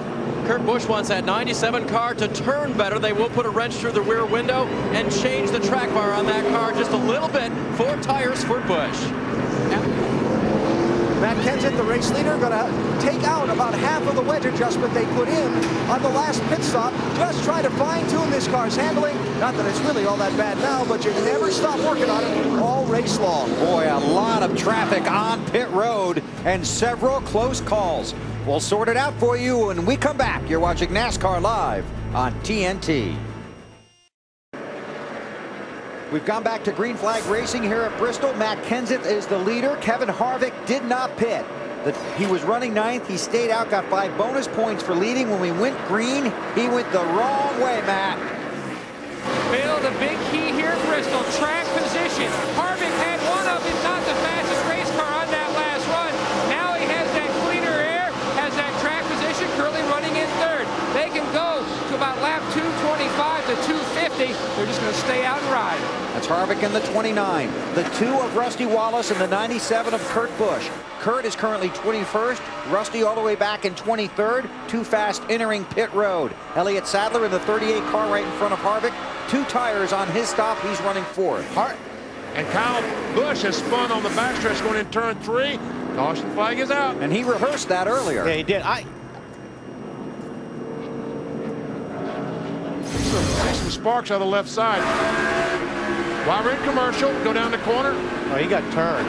The 10 car gets in the back of him, but that did not bring out the caution. But that's not what brought the caution flag. He didn't spin down it. He saved it. He may get turned again. The 8 car might have. Usually when you turn into the wall to the right, On board with Dale Earnhardt Jr. Oh, no, he didn't get turned. Turned himself. Wow. Clear, call the foul. Wild things happening at Bristol. Dale Jarrett is the lucky dog. Kenseth leads. The Sharpie 500 from Bristol Motor Speedway on TNT is brought to you by Sharpie, right out loud. By Nextel, helping groups get things done. NASCAR and Nextel, partners in speed. By Chevy, the winningest name in racing, and American Revolution. And by Applebee's Neighborhood Grill and Bar. Eating good in the neighborhood, Applebee's. Still under caution here at Bristol. Dale Jarrett is the lucky dog. Thank you. Time for our singular wireless question. Our $1,031 challenge question. Which track is toughest on drivers and race teams? The Coke 600 at Lowe's, here at Bristol, Martinsville, or the plate races at Daytona and Talladega? To vote, text the word race to 191 on your singular wireless phone or go to NASCAR.com. You'll also be entered for a chance to win $1,031. Matt on Kevin Harvick. The team learned a huge lesson, now back in 22nd. Harvick said, we have got to stay on the same cycle with the leaders. We killed our car. Now he's got a lot of cars in front of him to get back up to the front, Bill. Will restart 22nd behind Rusty Wallace in front of Dale Earnhardt Jr. The 5 of Kyle Busch to the garage with a radiator problem. That came from hitting the wall. Green flag.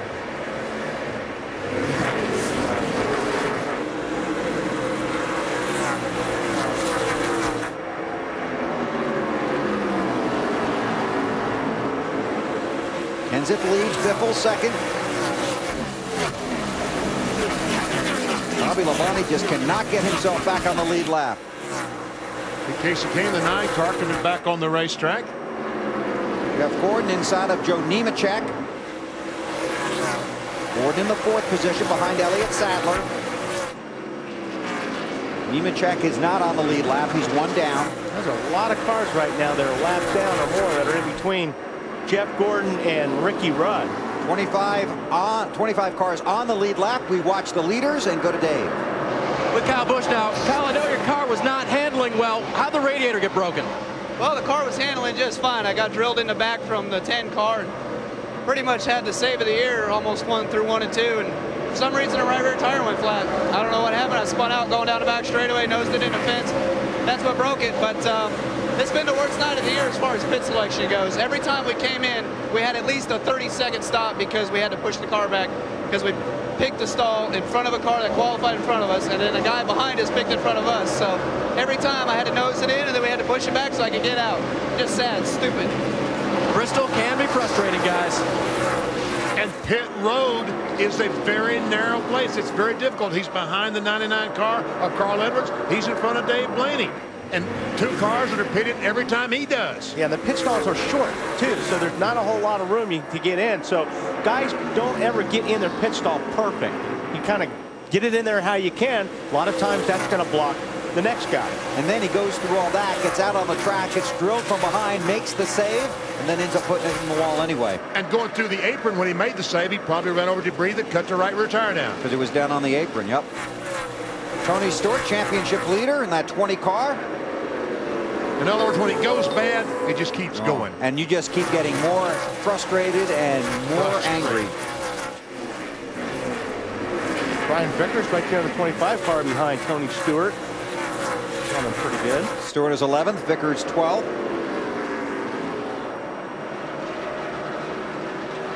Hey, Alan. Sorry, they got this 20 car any better? Well, they've been talking about that a lot, BP. Tony's talking about the track conditions changing. Remember that there was rain here last night. It washed all the rubber off the track. As you see that white concrete get darker, it changes how his car is gripping the racetrack. Matt? Tony Stewart may have earned the most points for the past 6 races, but the guy who's earned the second most is right behind him. Brian Vickers, he says the car is good. I just needed to turn better in the corners, and we'll be really good. What, he almost got a nose underneath Tony Stewart there coming off of turn 2.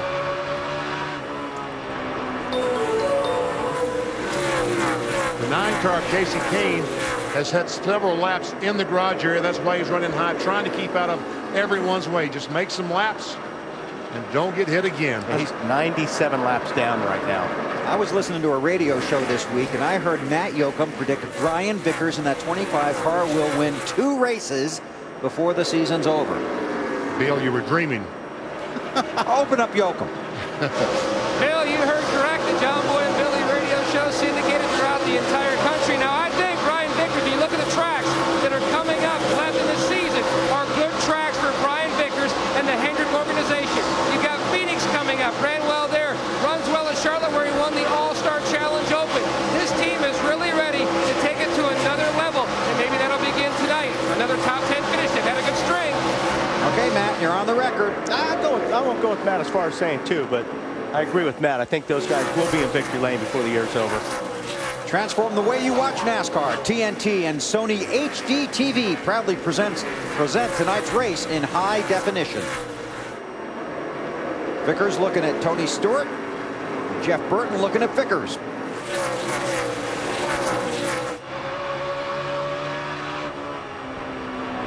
Kurt Busch runs 22nd. Dave, I saw him on pit road a couple of times. Yeah, he decided that he wanted his car to turn better. He said, guys, let's come in and work on this thing. They stopped the first time, put right side tires on it, made a chassis adjustment. Stopped the second time, put left side tires on it. Took one of those spring rubbers out of the left rear. That'll make the right rear bite better and make the car turn better. Let's hope it works for Kurt. Matt Kenseth leads. Greg Biffle is second. Jeff Gordon third. Elliott Sadler with those 2 right side tires hanging on to 4th. And Ricky Rudd runs 5th.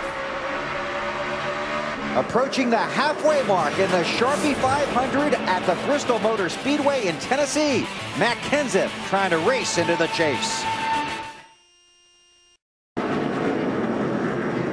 The caution is out here at Bristol.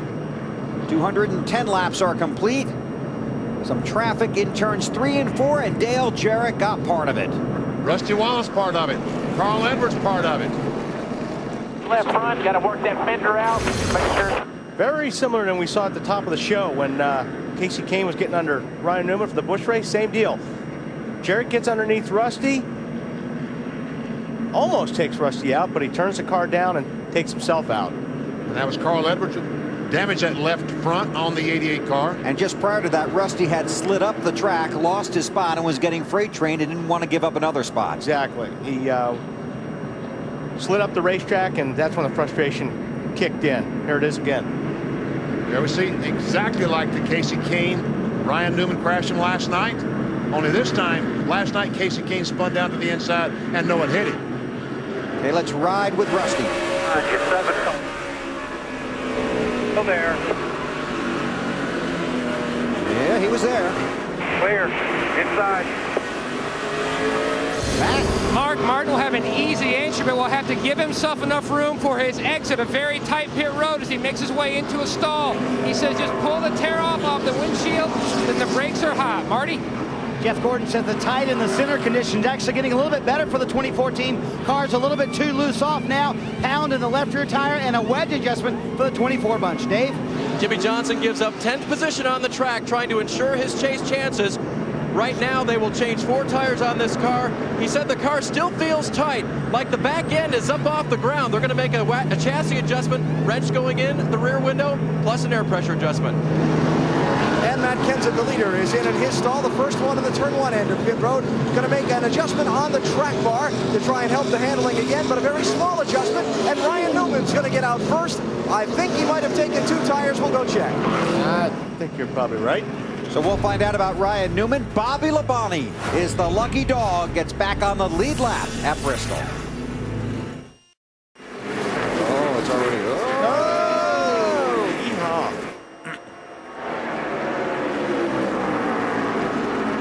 Oh! Nemechek, 0-1, just kind of shoulders the 10 car of Scott Riggs out of the way. And they're teammates, aren't they? Yeah, they used to be. Jeremy Mayfield, Scott Riggs, and Kurt Busch did not stop. Ryan Newman only took 2 tires on his pit stop. And we see the 17 car, Matt Kenseth, going by. Ryan Newman and Biffle trying to follow. Biffle wants to stay behind Kenseth because if Kenseth gets the lead and Biffle's in second, Biffle wants some bonus points. He's got a teammate up there that may let him do it. And they've been talking back and forth, right. 16 and 17. They've got to pass all these guys to get to the front.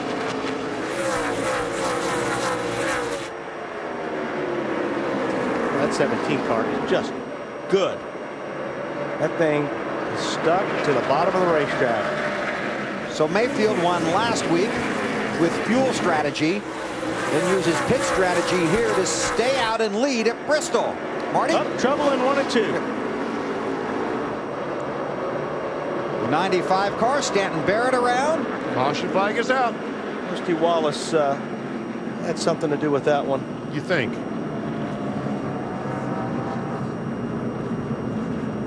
Well, let's take a look. Here you see Rusty right behind the 95. Stanton just wasn't accelerating fast enough. For Rusty. Yeah, Stanton Barrett 3 laps down. On board with Carl Edwards.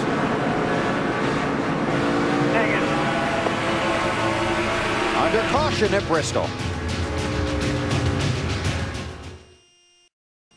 In 2006, the Ford Fusion will make its debut in the Daytona 500, and earlier this week in Miami, the Ford Fusion was unveiled as the official pace car of Ford Championship Weekend. Of course, Kurt Busch participated in that and won the championship last year at the Homestead Miami Speedway. This year, the Fusion will pace the field as the contenders try to get the green flag, and eventually, of course, the 2005 Nextel Cup Championship, and the Ford Fusion will lead the way. Thank you, Marty. And they're coming to get the green flag here at Bristol, and this is going to be exciting. Mayfield leads, and a lot of traffic on the inside. Come on.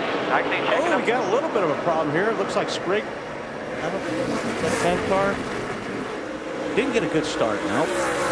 And we see that Mike Wallace in the 4 car and the 77 and 12 will already have gotten by the leader, Jeremy Mayfield. And don't forget the 10 car having transmission problems, and he's gonna have bumper problems too here in a second. People keep running into it. I don't think I'd want to be up there if my car wasn't staying in 4th gear. Trying to hold it in gear with one hand and drive with the other. Unless he figured out how to get it bungeed. Or bungeed. Marty? I asked Rodney Childers if he had a way to figure out how to get it bungeed in there, and he said, sort of. It takes him a while to do it, and he has to do it under green. I cannot imagine Wally and Benny having to shift gears, come up to the restart, and then kind of bungee your gear shift into place so you can keep it in 4th gear. Yeah, because you have to do it under green, because that's when you're in 4th gear. Right, at Bristol. Good luck. I think he's still trying to do it. Kurt Busch around him. Kurt Busch goes into the 3rd spot. Remember, Riggs did not pit, along with Mayfield and Busch during the last pit sequence. I'll remind you that the ticker at the top of the screen, the drivers that are green are currently in the top 10. The drivers in yellow are on the bubble, and the drivers in red are locked out. Kenseth 17 back in front as he goes by the 19 of Jeremy Mayfield. Matt has led 182 of the 230 laps completed. That's a good race car, that 17 of Matt Kenseth tonight. Jamie McMurray has worked his way back into the top 10 in the championship standings. You see Jeff Gordon just 28 points. Matt Kenseth just 35 points behind the 42 car of McMurray. We've still got more than half of this race to go. Greg Biffle under Ryan Newman. Newman took 2 tires on his last pit stop. Trying to get that ever important track position, trying to get up front with these fast cars. Newman a winner here last night in the Busch Series race. Biffle was one of the guys he held off.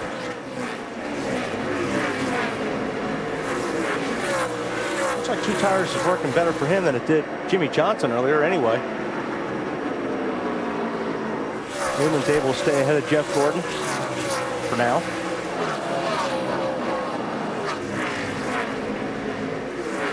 Gordon runs in the 6th position, then it's Elliott Sadler, Ricky Rudd, Jimmy Johnson, and Scott Riggs falling backwards.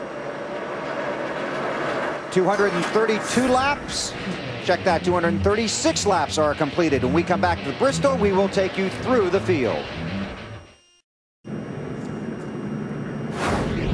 TNT Sports live at the Bristol Motor Speedway in Tennessee. 240 laps are complete in the Sharpie 500. Under caution. Contact on the racetrack between Travis Kvapil and Mike Wallace.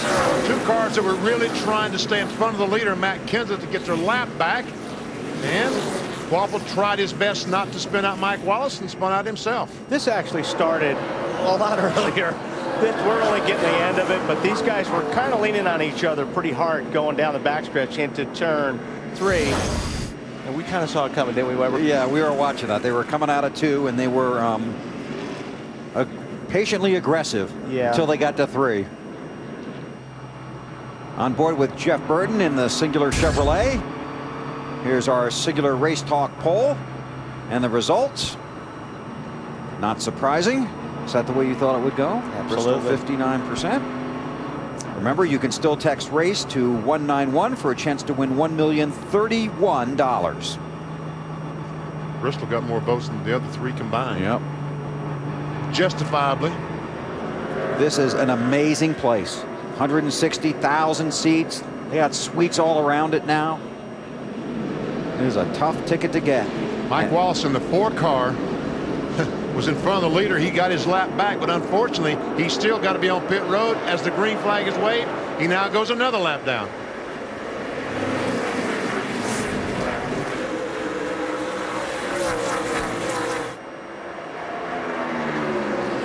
Scott Wimmer was the lucky dog.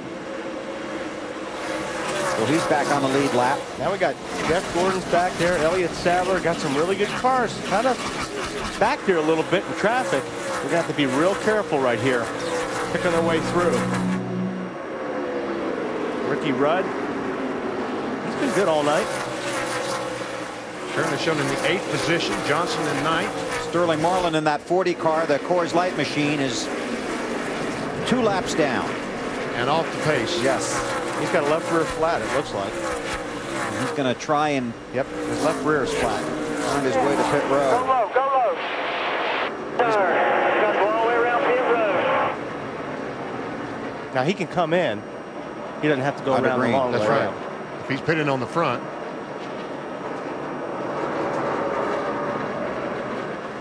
Now on the green flag, we've seen all the cars on these caution flags go in turn 2 and come off the racetrack in turn 1. Green flag, Sterling can go in here. As soon as they've completed their pit stop, he can go back straight to the racetrack. He doesn't have to go down the front straightaway, the front pits. There are 2 different procedures for pitting. One for the caution, one for the green Exactly flag. right. Been a tough night for Sterling Marlin in his home state of Tennessee. Kenseth leads. There's Kurt Busch and Greg Biffle. And the 5 car of Kyle Busch, 52 laps down. But he's got a new radiator. But he won't have many friends. No. Because if you're up there racing these guys that are racing for position and you're 50 laps down, these guys are not going to have much patience for you. And now he's side by side with his brother. And Kurt falls in behind Kyle. Kurt running in the 4th position. But his car does not look as good as it was earlier in the race. On board with Kurt Busch. How about the 97, Dave Burns? During that caution, there was some radio chatter between them. Kurt says to his group, we're hanging in there okay, but we need to make the car better. It was better last time. Let's talk about some adjustments for next time to help this car turn even better. They're working on it. They got their track position, and now they just need to make it a little faster. Kurt, one of the drivers penalized earlier in the race for too fast entering pit road. Used pit strategy to stay out and try and get back up front, get track position. Rusty Wallace was another guilty party. He currently runs 20th.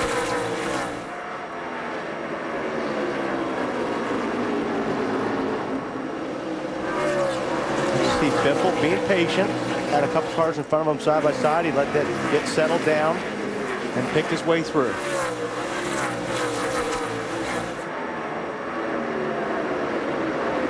Ricky Rudd in the 21 inside of Jeff Gordon. And goes by Gordon. Here comes Jimmy Johnson on the inside of his teammate Jeff Gordon.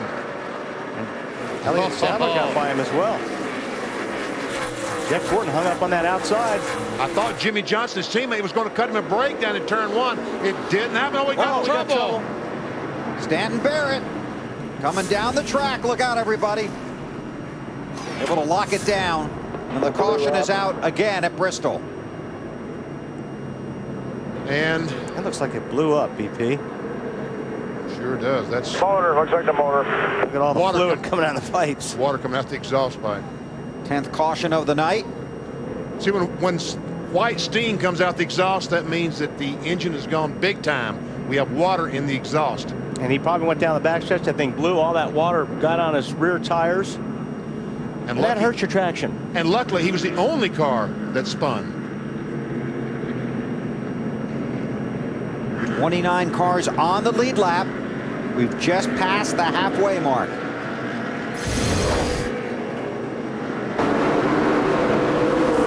Yep. Exactly what happened. Look at all those cars coming. The leaders to pit road to Matt Yoakum.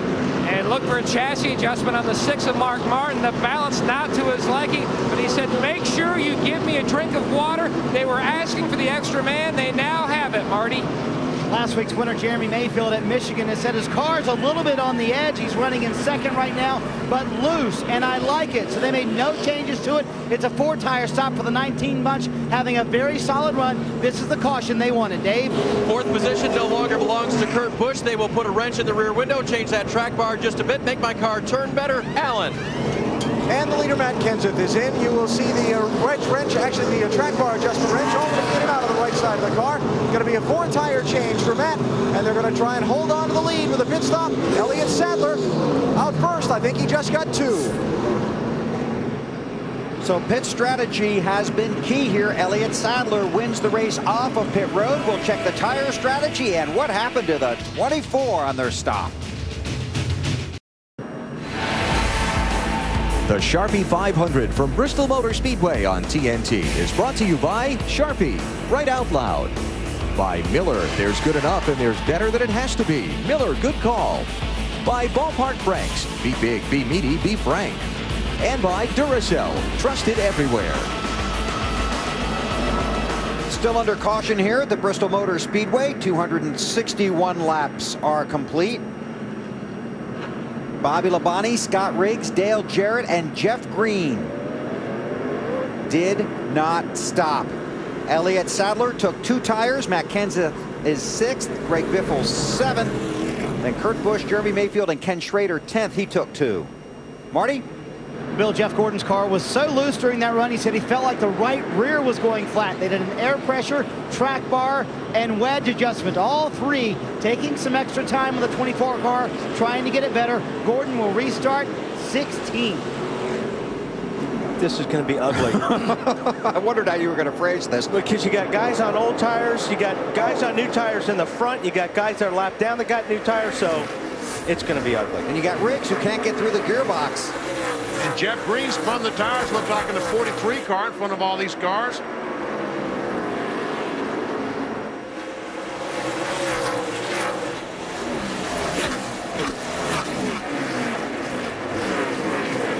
Sadler down on the inside. He gets past Riggs. Matt Kenseth's right behind him, and then there's Biffle.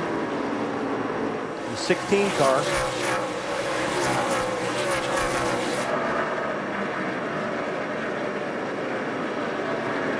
Biffle still trying to get by the 10. Biffle, this is the battle back to the 6th, 7th position. Jeff Green in 43. He is in 3rd spot. Yep. Again, he did not pit.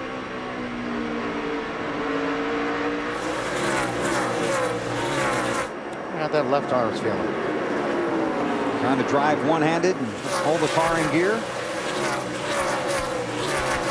His left arm's going to be about 6 inches longer after this race is over. Kurt Busch clears him. And Kyle Busch, the 5 car. What do you touched on it just a moment ago, but he's about 50 laps down. And I tell you what, if he gets up and messes with these guys trying to lead, he is going to have some angry drivers tomorrow. No, he's going to be. I don't think it'll take till tomorrow, BP. LeBron James. Bobby Labonte leads, Matt. Up and down night for Bobby Labonte. Now he got the lucky dog back on lap 212, stayed out for track position, got the lead, but now he's having radio problems, but it's intermittent. Sometimes the crew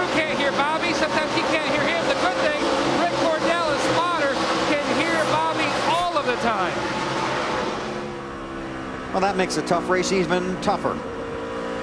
Looking back at Travis Kvapil. Kvapil's going to get one of those laps back right here. He's 2 down. Now he's 1 and almost a second one down. Now the 24 car, Jeff Gordon, we talk about being freight trained. He has gotten on the outside, and they are freight training him one car after the other. When Marty talked about him, he was 16th. That time by 23rd, and he's still losing spots. His teammate, Ryan Vickers, not cutting him much slack. Doesn't need to either. Because Matt said he's going to win 2 races, so we better start driving hard. Better hurry. 24 car back to 24th position. There's Kenseth. Inside of Jeff Green for position. Greg Biffle coming along for the ride. Those are teammates. Elliott Sadler wanted by, but the 43 slammed the door. Sadler in the 38 car. In another Roush car, Kurt Busch. There's the bumper. Lots of bumpers. Call it the accordion. Well, like I said, when you come up on a slower car, I mean, even though it's position, if the car is on older tires and you're on new tires, you're not going to stay behind them long. You are going to use the bumper. Alan? Hey guys, second time tonight that Elliott Sadler has taken just right side tires. As crew chief Todd Barrett telling me just a little bit ago, we've got to do something to get track position and set ourselves up for the end of this race. Okay?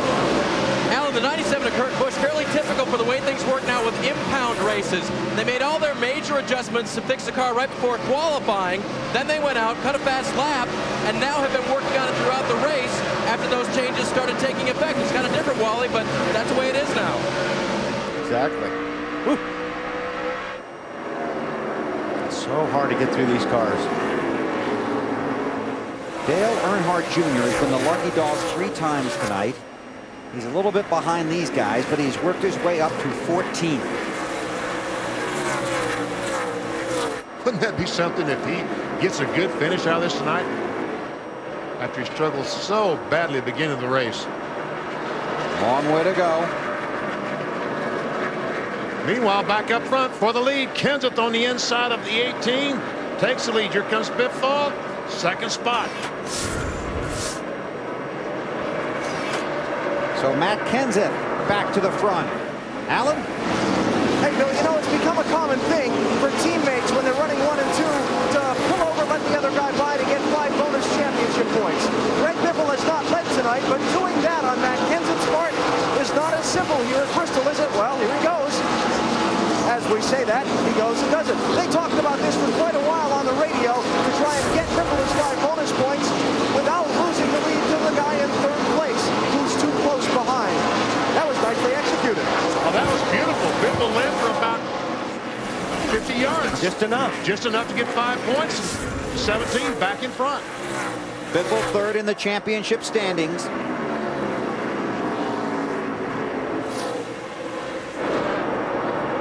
Ricky Rudd inside of Elliott Sadler. Ryan Newman trying to keep Sadler in the high groove.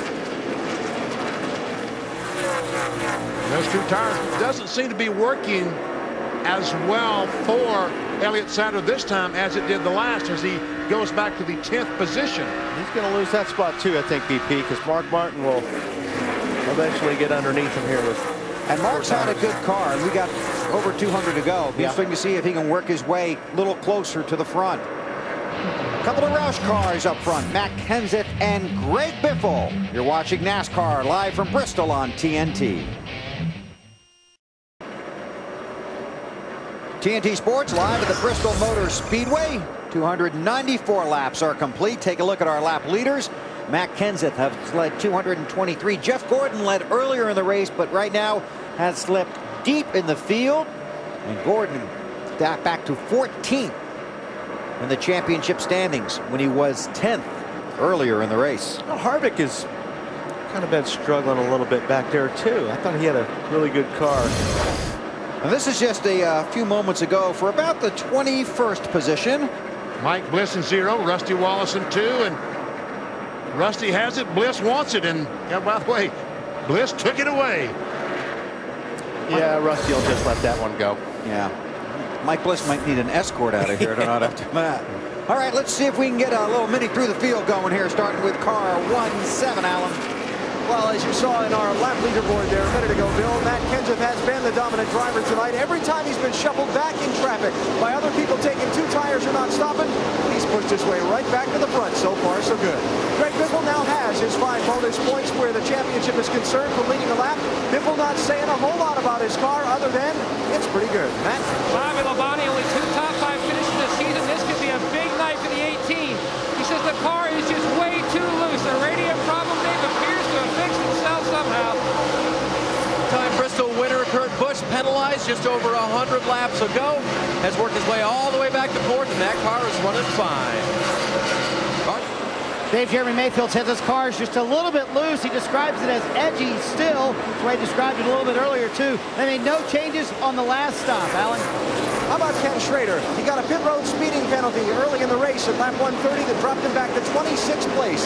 They've taken just right side tires on 2 stops and got him into the top 10. Got a spin. Dale Jarrett has gone around, and the caution is out.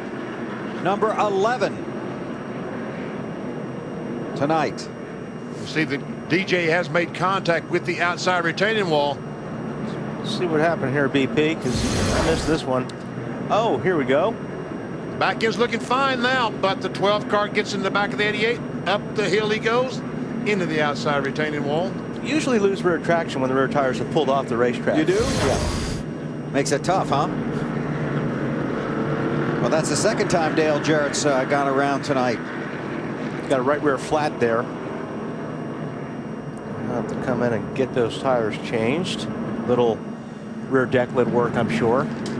302 laps complete. BP, we're closing in on your magic number. Yeah. They'll all pit this time. Man, this race is... They'll all pit. They're going. Up, the leaders head for pit road. Right. Kenseth, Biffle, Busch, and company. Matt Yoakum. And Bobby Labonte having a great run tonight, working his way into his pit stall. They're going to shuffle the air pressures, Bill, all the way around and make a track bar adjustment. He was just way too free on that run, trying to keep up with the 17 and the 16, Marty. Matt, at the beginning of this run, Jeremy Mayfield said, you know, the car feels really loose, and now he just came on the radio and said, guys, I think it's starting to get tight, and if we run a long run here, the car will get tight on me. Slugger Labby took a ½ pound out of the left rear. Dave? The adjustments on Kurt Busch's car getting smaller and smaller. This time, just a little bit of air pressure increase on the right side tires to help the car turn. Alan? Well, Matt Kenseth told his crew chief, Robbie Reiser, keep adjusting on the car. The competition's getting tougher. I'm running really hard to stay out front. 4 tires, an air pressure, and a track bar adjustment for Matt. Greg Biffle getting 4 tires as well. A little bit longer stop on the 16, but he's going to be able to hold on to second spot over Kurt Busch. That 17 pit crew having a good night. 20 of 89 races have been won from the pole at Bristol. Kenseth trying to make it 21. Back under green, Matt Kenseth is the race leader. Rusty Wallace did not pit. Kenseth used about, 2 turns. Yeah, it didn't take long to get past the 2, so Rusty runs second, and this is the crowd behind him. 16 has a problem. Biffle off the pace. Looks like a flat tire or something. 2 right side tires, guys. 2 right sides. The right sides are up. Was running third in the championship standings. Scott Riggs also off the pace. We stay green. A lot of smoke out of the back of this. I guess that's a left side tire. Alan? Well, Greg thinks he's got a flat right side tire. They've changed just 2 and sent him out. We'll get a look at him and find out for sure. Hope it wasn't the left rear. We'll know pretty quick. Marty? Well, they've been trying to communicate with Scott Riggs to find out what's going on. They think it's an engine failure because the car is not running. They're going to bring him to pit road, and Riggs just came on the radio. I think, there you hear him. I think I just lost the motor. He brings it slow to the pit road. The engine is not running. It's been a tough night for Ironman Scott Riggs, holding the car in gear with one hand and driving with one hand at Bristol. It is an engine failure, straight to the truck. That's Mark Martin in the 6th, and Ryan Newman in the 12th. Mark can't keep the car down and can't get down in there anyway. Well, I think he wanted to get down there, but he wasn't clear. So he slid up the racetrack thinking Newman was there. Jamie McMurray right behind them in the 42. Travis Quapple was the lucky dog under the last caution. This is back about 10th position. Alan, update on car 16. Yeah, Bill, there it is. If you could see right inside that pen where I'm pointing, cut right front tire for Greg Biffle. Boy, that's tough. Wow, that really is. He had a very good car, and that puts him 29th right now, 1 lap down. He'd be in position for the dog if the yellow came out. And apparently Greg Biffle is the only car 1 lap down.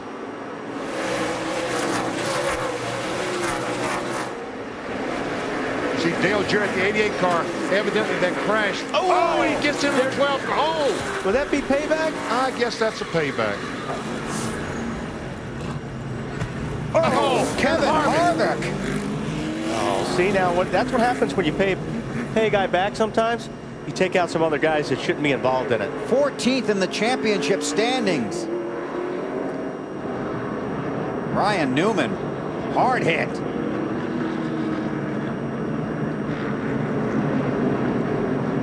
Newman, one of the bubble cars in the race to the chase. Same with Harvick. Patience had run out, BP. Yes, it had. Greg Biffle is the lucky dog.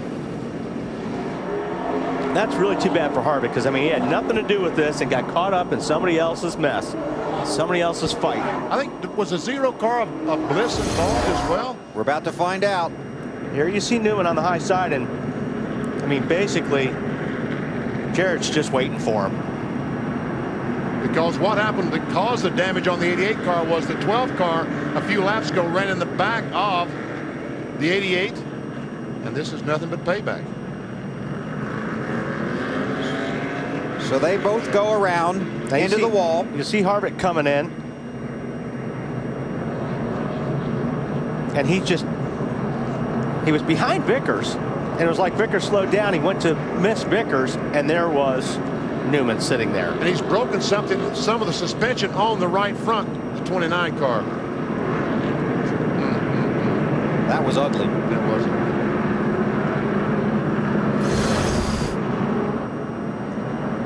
I'd be hot if I was Kevin Harvick right now. And he is hot because that is ridiculous. If you're gonna settle a score, you got to make sure you're going to do it. Well, I mean, you got to make sure you're going to do it. NASCAR won't catch you. For one. Well, you got to make sure try to disguise it. Yeah, you don't take out other guys. I mean, well, he is. And when he sees the replay, he's really going to be mad. Yeah. Because then he's going to figure out what happened to take him out of this race. He's walking back. Well, Kevin Harvick back on the pit road. Hey, he's come, Bill. And what happened there? You had such a great car. It wasn't all that good. You know, we made a pretty dumb pit call there and stayed out and got ourselves back in traffic and couldn't get back up there. I thought I had the wreck cleared and the spotter never said nothing and just ran into the side of the 12. Here's a replay of what happened, Kevin. Kevin, what about the championship? We pretty much shot ourselves in the foot, as usual. All right, Harvick obviously very upset. He's leaving to go to his hauler and didn't have a whole lot to say. Upset about the wreck, though. Right now, 134 points out of 10th, and he's going to lose a lot more. There's Newman being pushed back. He heads behind the wall. Newman on the bubble. He's already fallen to 9th in the championship standings. Kevin Harvick's last DNF, did not finish, was at Atlanta in October of last year. I see the junior listed as involved in this crash as well.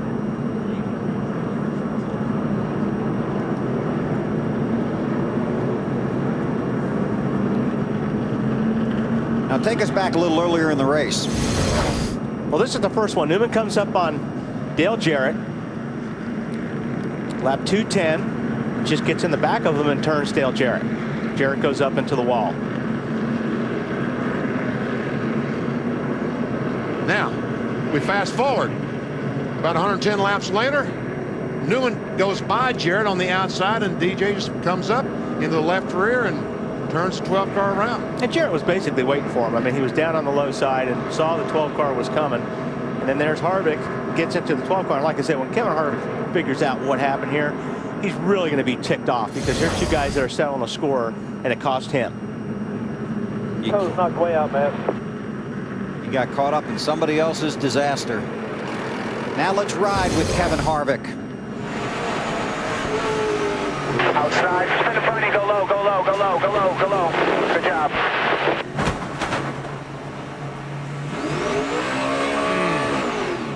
And Harvick tries to get that car back going, but too much damage to the right front. And you're right, when he sees that, not going to be a happy guy. He may leave his trailer and go to other people's. And it won't be for trick-or-treating. This is the crew of Ryan Newman's car. They have a lot of work to do. Wow, I guess. That's a pretty big hit. 29 car got into him. After he hit the outside retaining wall. Right. Now let's see if we can figure out what happened to Dale Earnhardt Jr. in this deal. I guess he's going to run the back of the zero. You're down, spin in front of you. How'd you know that? Because I saw Bliss spin, and that was the first car in front of Junior. Marty? All Junior said about his race car was there was a little front end damage, nothing to worry about. Remember earlier in the race, he said, I'm going to knock the nose off anyway tonight, so don't worry about it, guys. And the car has been excellent for Junior. There's still time left in this race for the 18. He's 22nd right now. And there are 27 cars on the lead lap. Ryan Newman is already 6 laps down back in 32nd. Jarrett is 33rd. Harvick is 34th. But he will... Kevin Harvick could end up finishing 41st in this race. Matt? Bill, considerable damage on the 88 of Dale Jarrett's car. Now they're going to raise the hood. They're going to check the toe on the race car. You can just see cosmetic damage seriously on that right front. One of those drivers trying to get in this chase, but he knew going into Bristol, like a lot of other people, Wallace said it earlier, this racetrack, especially this race, the night race, is a lot like Talladega. Big stuff happens, and usually when it happens bad. And it all starts so innocent. I mean, 50 laps we ran this race, and everybody was nice and courteous, and then... There's got to be a penalty on this, don't you think? When 68 laps before the first caution came out. Alan? Bill, Brian Newman still sitting in his car with the window net up. His signal that he does not feel like talking at the moment. The biggest problem these guys are going to have, it looks like to me, is around the left rear corner of the car. They've got to replace some of the trailing arm suspension there, and the battery box where the batteries on these cars are carried has been crushed. You see the crew working around that now. They've got to get that resituated, plus they've got work to do on the front suspension. Most all the damage here on the left side of the car. That car is messed up. At lap 325, they'll be lucky to finish before this race is over. Of course, they've got to load it, so I guess... Yeah, they got to work on it anyway, right? Yeah. But he's got a chance to pass if they get it back out and he can run a handful of laps. He's got a chance of passing. Well, maybe actually, maybe just, really. Yeah, not really that many guys because they're all still out there. They've come back out on the track. But this is certainly going to help guys like Kenseth and McMurray on the point deal. Yes. It's going to tighten up that pivotal position back there in 10th. You look at the championship standings, and we will tell you that word from NASCAR is that when the work is done on the 88 car of Dale Jarrett, he will be held for 2 laps. And when we change this page, you'll see how costly that could be. Kenseth is now just 44 points behind Jamie McMurray in 10th. He has gained 4 positions today. But Dale Jarrett right now 117 out of that 10th position. But if he's held for 2 laps plus the work, he will slide back. Well, he's already down 9 laps. Yeah. So it's not, I mean, there's his trouble right there. He just lost 3 spots. Then you've got Harvick, who drops a spot. Yeah. But Harvick didn't need this. I mean, those guys, Jarrett, Harvick, you know, I think that they're done as far as the chase for the NASCAR Nextel Cup. But Harvick had a decent enough car tonight to at least still, stay within reach. Yep, I agree. Harvick won both races here in the spring. Now, Wally, we're getting down to 75 laps to go or so. I wonder if some of these front-running cars might not pit now. 4 tires and maybe 2 tires the next time. I don't know if the front guys would be, Pete. Don't you think maybe some of the guys towards the middle of the back would? That's what I'm thinking. Some cars that's running in the back now, like Biffle, who has a good race car and needs to try to do something for strategy. I agree. I think that would be a good move. Field getting the 1 to go. What did the 16 car stop? I see he's last. Yes, a number of cars stopped under this caution, including the 48 car of Jimmy Johnson. And the 16 car of Greg Biffle was the lucky dog. Alan, what did they do on the 16? 4 tires and fuel, BP. And as you ask me that question, I'm trying to get to the ladder to their pit box to ask Doug Richard if they can go all the way. I think that may depend on cautions, wouldn't it? I think so. Right now. I don't think they can run 175 laps. Green flag, but a few caution flags, they probably can stay out. Matt Kenseth, the race leader, came here 104 points out of the chase. Right now, 44 points out. He's had a good night. It's been a bad night for a lot of other guys. Here we go.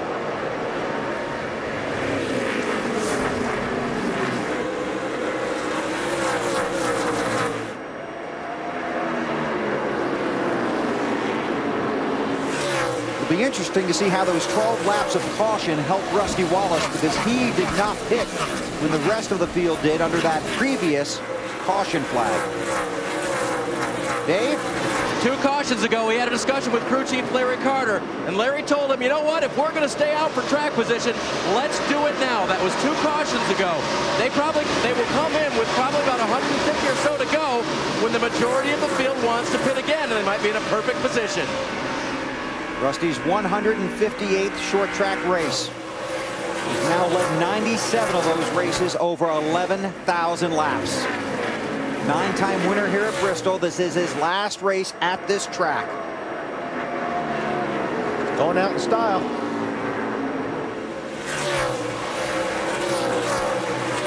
And we talked a little bit about it during qualifying yesterday, but if that 2 car goes to victory lane, it will be a wild night and a long one here in Bristol.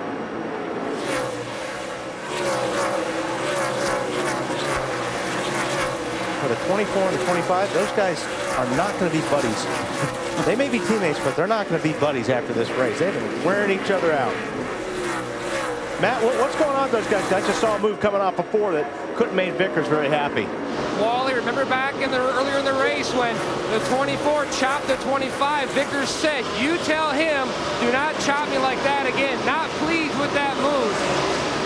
And they're going at it some more, it looks like. Yeah, they went at it pretty hard off before.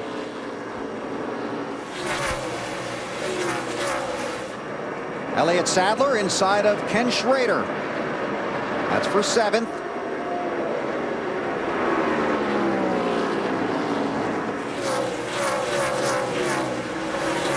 So Matt Kenseth continues to lead Rusty Wallace and Kurt Busch here at Bristol. You're watching NASCAR on TNT. Earlier tonight, Sharpie handed out stickers to each of the fans attending tonight's Sharpie 500 with close to 165,000 fans here. Sharpie's hoping to conduct the world's largest autograph session. The fans normally like to get autographs. Well, here they were giving them. And it supports Sharpie's effort to collect 1 million autographs in exchange for $1 million in school supplies and funds nationwide.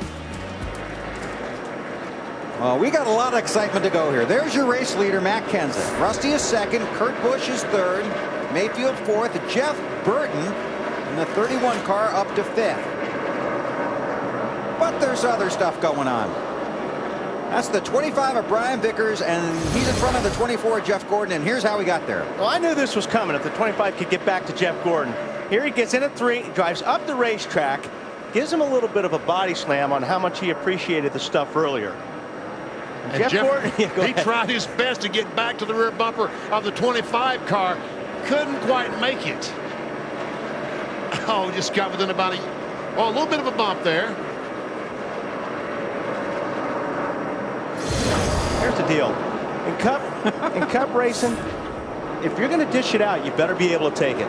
Because all these guys driving these cars don't take it anymore. I mean, you know, they'll race you hard. You better race them clean. If not, they'll give it back to you. They'll race you how you race them. Vickers runs 16th and Gordon 17th, Marty. As not only is Jeff Gordon not happy with his teammate Brian Vickers, he's extremely upset with how this car is handling right now. He says, quote, "We have messed this thing up, Robbie." His crew chief, Robbie Loomis, "We need to go back to the drawing board." Gordon running 17th and falling back. And we thought maybe he was going to catch Vickers and give him another tap back, but you had the best line. That you don't think he can catch him. No, that's right. He can't catch him to give him the tap back. He did just tap him off turn 2. Yeah, but then Brian took off.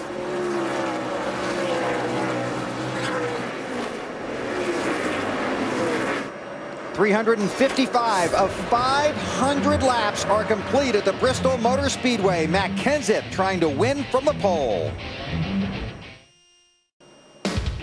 Time for our Wrangler 5-star finish. Between 1986 and 2000, Rusty Wallace won 9 races here at Bristol.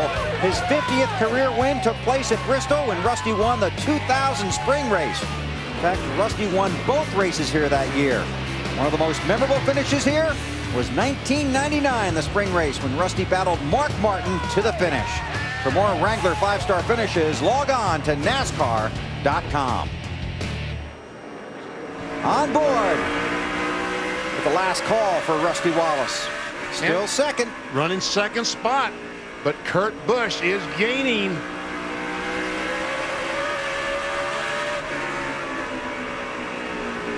There we see the 97 car just a few car lengths behind Rusty Wallace. Matt Kenseth continues to lead. Rusty second, Busch third, Mayfield and Jeff Burton. You're busy inside that race car, aren't you? I'm telling you. From start to finish, huh? Yep. Watch, he relaxes. Goes to the corner. Let me just count down the backstretch and see how long he's relaxed. He's still turning. Okay, relax. 1001, 1002. Already into turn 3. Yeah, you're full throttle for a very short time here. That's 4 seconds a lap. You can relax. You put 2 and 2 together. That's very impressive, Weber.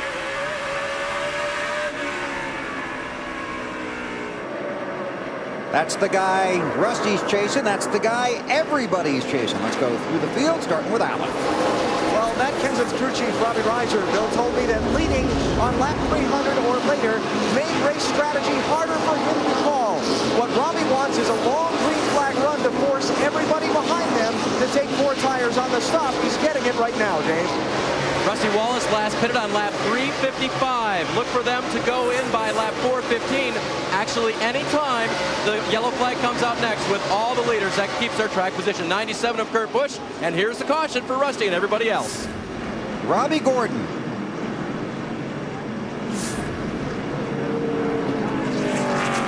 .373 laps complete. Some damage to the left side of that car, so.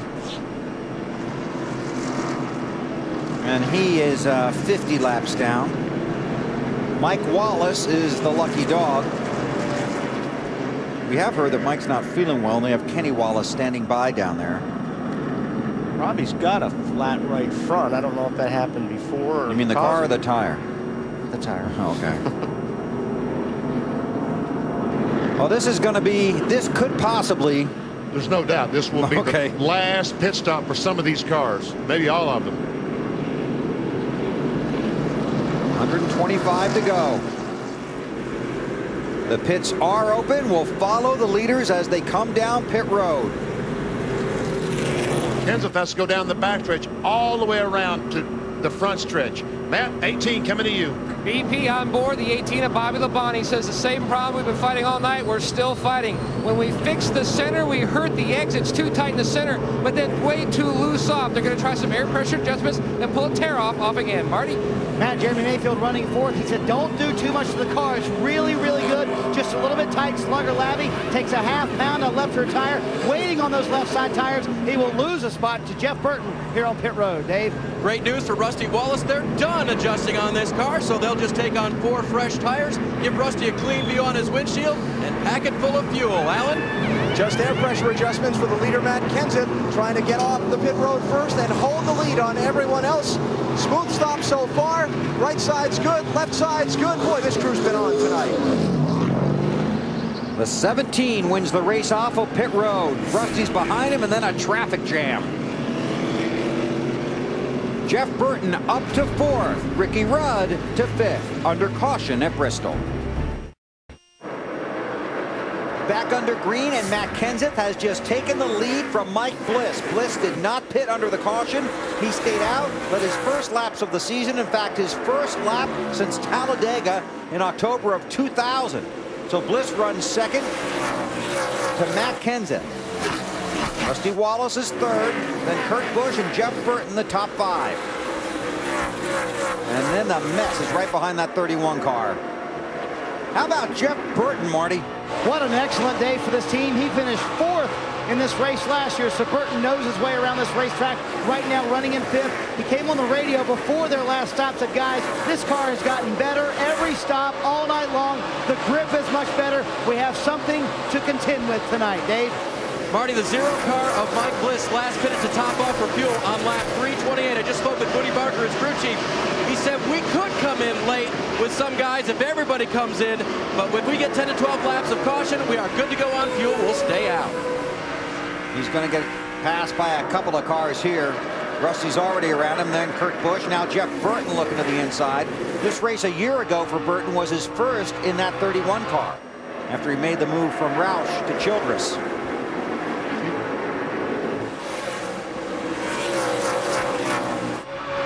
On board with Jeff Burton. There's Matt Kenseth. He's had a great day on the track and a great day on pit road, or a great night, I should say. And here are the guys that have helped Matt stay out front at Bristol. Robbie Reiser, Allenton, Wisconsin. Chris Brook, Davie, Florida. Justin Nottestad, Cambridge, Wisconsin. Russ Strupp, Allenton, Wisconsin. Zach Yarnott, Pittsburgh, Pennsylvania. Jeremy West, Los Angeles, California. Greg Ebert, Marshall, Wisconsin. Dave McDonald, Clinton, Michigan. Wayne Deloria, Biddeford, Maine, now Hickory, North Carolina. Robbie Reiser's guys trying to get Matt Kenseth, the former series champion, into the chase for the Nextel Cup. Matt Kenseth from Wisconsin, and so many of those guys from Wisconsin. And look at these guys try and celebrate. Oh, look out. Missed each other. Oh, Kurt Busch about to lose 3rd position to Jeff Burton. Burton looking inside. Oh. And there he goes.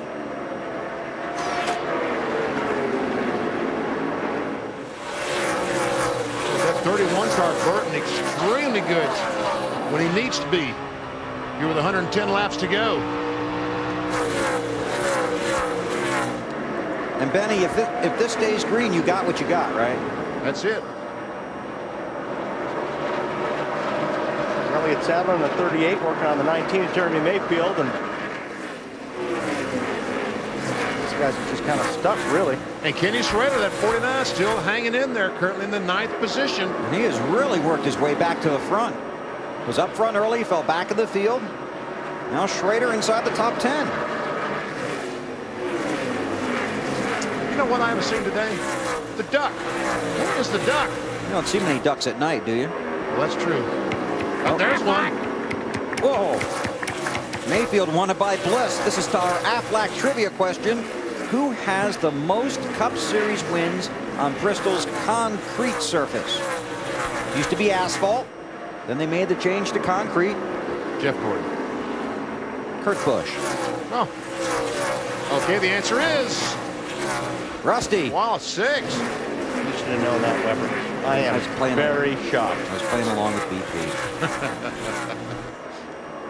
You think there's a Rusty stat I don't know? That's why I said I can't believe you got that one wrong.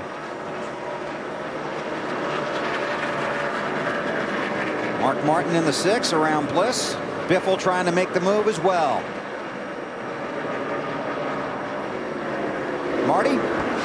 That is the 29 car of Kevin Harvick with Scott Riggs getting ready to climb behind the wheel. I asked Todd Barrier where was Harvick. They said, we don't know. The car's ready to go in the race, so we went to find Riggs. He said he would get in it and drive it for us, so that's where we're at. Scott's going to go out and finish the race in the 29 car. You say, well, why go through all that? Why go back on the racetrack? Because you need to get every point you can. Matt. Apparently Kevin Harvick has left the racetrack, went out to his motorhome to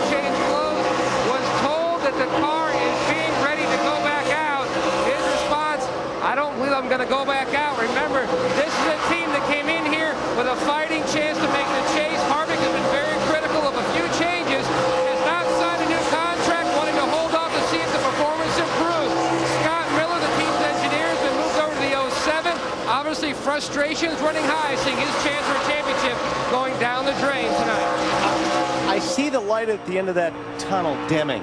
Yes. For those guys. So the Monday morning meeting at Richard Childress Racing. Kevin may not be there. He may decide to stay home. Jeff Burton is coming. Gaining on Rusty Wallace for second.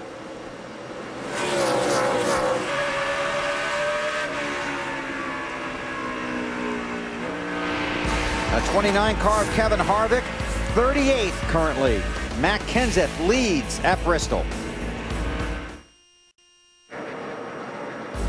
89 laps are left here at Bristol. This has been the story of the evening. Lap 210, Ryan Newman into the back of Dale Jarrett in the 88 UPS Ford. Jarrett around into the wall. Then just over 100 laps later. Later on, it's payback time. Dale Jarrett waits for Newman.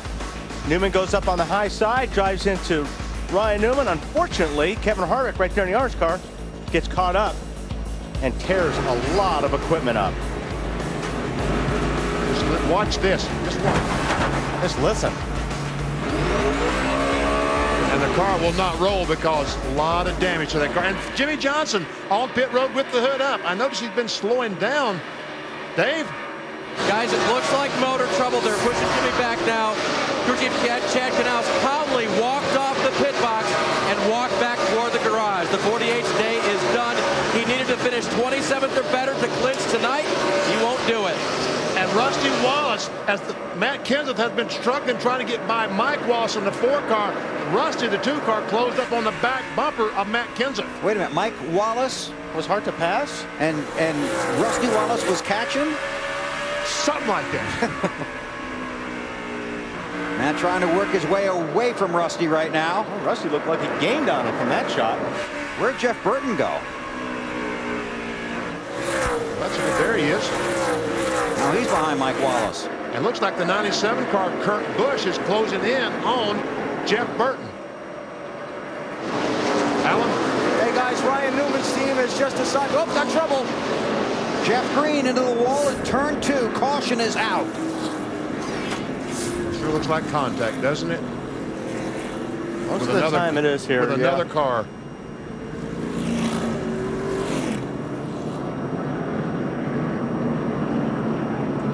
All right. Let's see. Carl Edwards, 99 car, goes in on the back and runs in the back of 43. And Bliss almost runs in the back of 99. But Jeff Green is the loser. Boy, I guess. That was a lot of contact. Now on board with Carl Edwards. Goes down the straightaway, rolls down into turn 1. And hits him. Now, come on, come on, come on. Thanks, Wally. Could I explain it any better? BP, look at this. I can't believe this. The cars are back on pit road. I guess tires, new tires, are worth so much. Rusty Wallace stayed out. He was running second on the track. Boy, I don't know. Everybody else came in, though, Bill. Oh, that may not have been a good move. Dave Burns.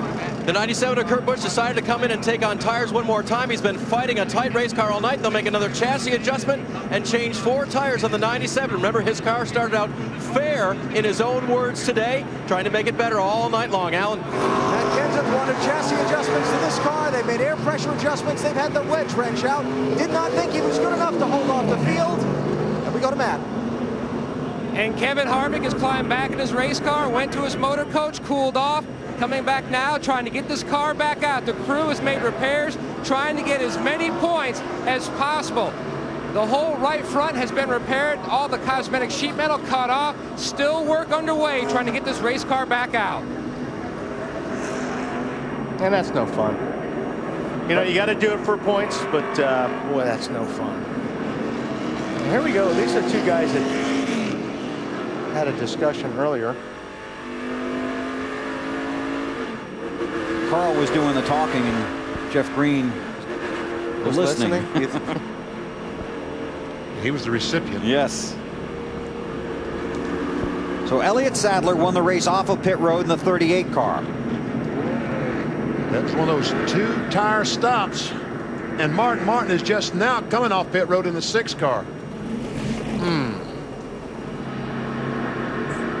Rights only for the 38 and the 49 of Ken Schrader. Schrader is 4th.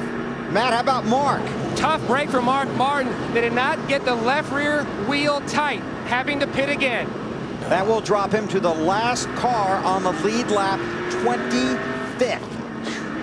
80 laps to go, yeah. Well, good luck. Now the big question now, tires on car 2. I don't think there's much of a question there, Bill. I don't think he's going to be able to stay in front of these guys that just changed tires. Well, Elliott Sadler taking just 2. That'll give him a little bit of a block for a second, but the 17 car has just been so good all night. You put 4 fresh tires on it. It's a rocket. Look at Schrader up in 4th spot.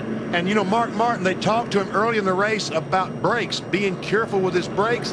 And guess what? Now he's starting 25th. He can't be. He can't be careful with anything right now. Talking about brakes, let's go inside our Home Depot virtual garage and talk about trying to keep these brakes cool and some of the things the teams do. Here at Bristol, they don't run the holes in the front end, but they run some fans to run the hoses back to those brakes. Get some air on that rotor, because once you apply the brakes and use that rotor, they turn just cherry red, about 1,200 degrees. But the air, as you can see, comes in and cools them off. And that helps you save your brakes, because you got to have some left for the final 78 laps, don't you? Yes, you do. All right, lights out atop the pace truck. Coming to get the green quickly, our Napa Field summary. 8 different leaders, already 14 cautions for 77 laps. Now they've withdrawn the yellow. They will add 1 lap. Well, they've withdrawn the green, I believe. They've withdrawn. They withdrew the 1 to go. Yes. Put the yellow back out. That's right. Yeah, Rusty, you're in trouble. I hate to tell you. The cars out of the race: Ryan Newman, Scott Riggs, Stanton Barrett, and Johnny Benson. There were 4 cars out of the race. This car is trying to get back into the race. And like I was saying earlier, this is just terrible for a driver to have to go back out 100 laps plus down. Marty? Ryan Newman has changed clothes. Your take on the contact with the 88? Well, mine was unintentional. His was intentional. That was obvious. NASCAR didn't do much to change anything in there, but just unfortunate. All-Tell Dodge was fast. Had a good car. Just I know he didn't expect me to turn him around, but I sure didn't expect him to retaliate like that. This really hurts the championship hopes too, Ryan. Can't hear you. This hurts the championship hopes too. Can't hear you. Sorry. All right, Ryan Newman leaving the racetrack. Already changes clothes. Done for the night. Rusty Wallace leads on old tires. Yeah, we see, don't see ducks at night. Yeah. There's a sitting duck right there. Elliott Sadler washes up the track a little bit. Kenseth has 4 fresh tires in that 17 car. He has led 342 of 425 laps. Oh, Sadler's all over Rusty Wallace. He's going to take a look. He's there. He is there. And Rusty could go back a long way here. Yeah, I mean, he just can't hold these guys off with what you got right now. Trying to get in front of Terry Labonte, and does. And I think what Rusty was hoping was hoping that a lot of guys would stay out with him, and he'd have a bunch of cars in between him and the guys that put 4 tires on. But they didn't. Didn't happen.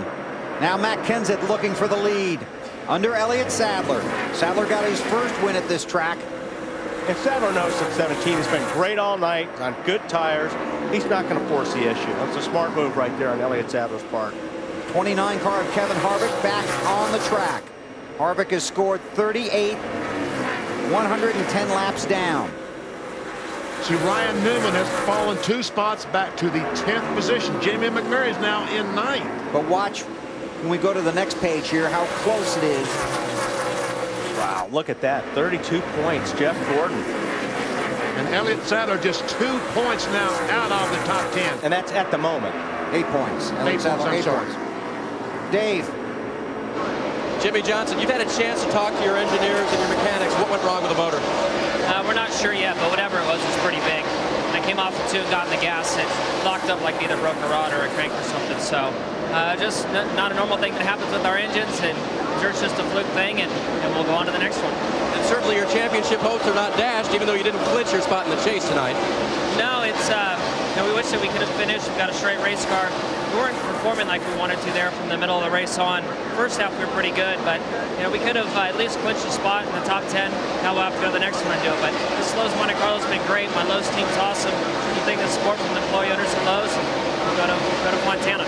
He goes home to California next week. Two tires not working for Ken Schrader. Nope.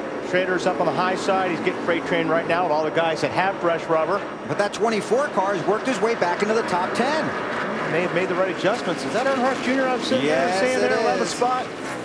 Marty on Jeff Gordon. All right, Bill, they've been getting this car better since the midpoint of the race. He radioed to the crew earlier, said, we're about back where we started the beginning of the race. Car a little loose in, a little loose off, tight in the middle of the corner. Jeff was very fast at the beginning of the race. He had fallen back as far as 20th in this race by my calculations. Now he's up to 8th. Dale Earnhardt Jr., how about this rally? We told you there was time left. He's in the 10th position. Jr. says the car is very good. Steve Mill told him, unless something drastically goes wrong, that's the last time he's hit pit road today. And the car excellent for Jr. as he tries to march his way back to the front. Tell you what, that's pretty impressive for Jr. and that race team. Those guys were what?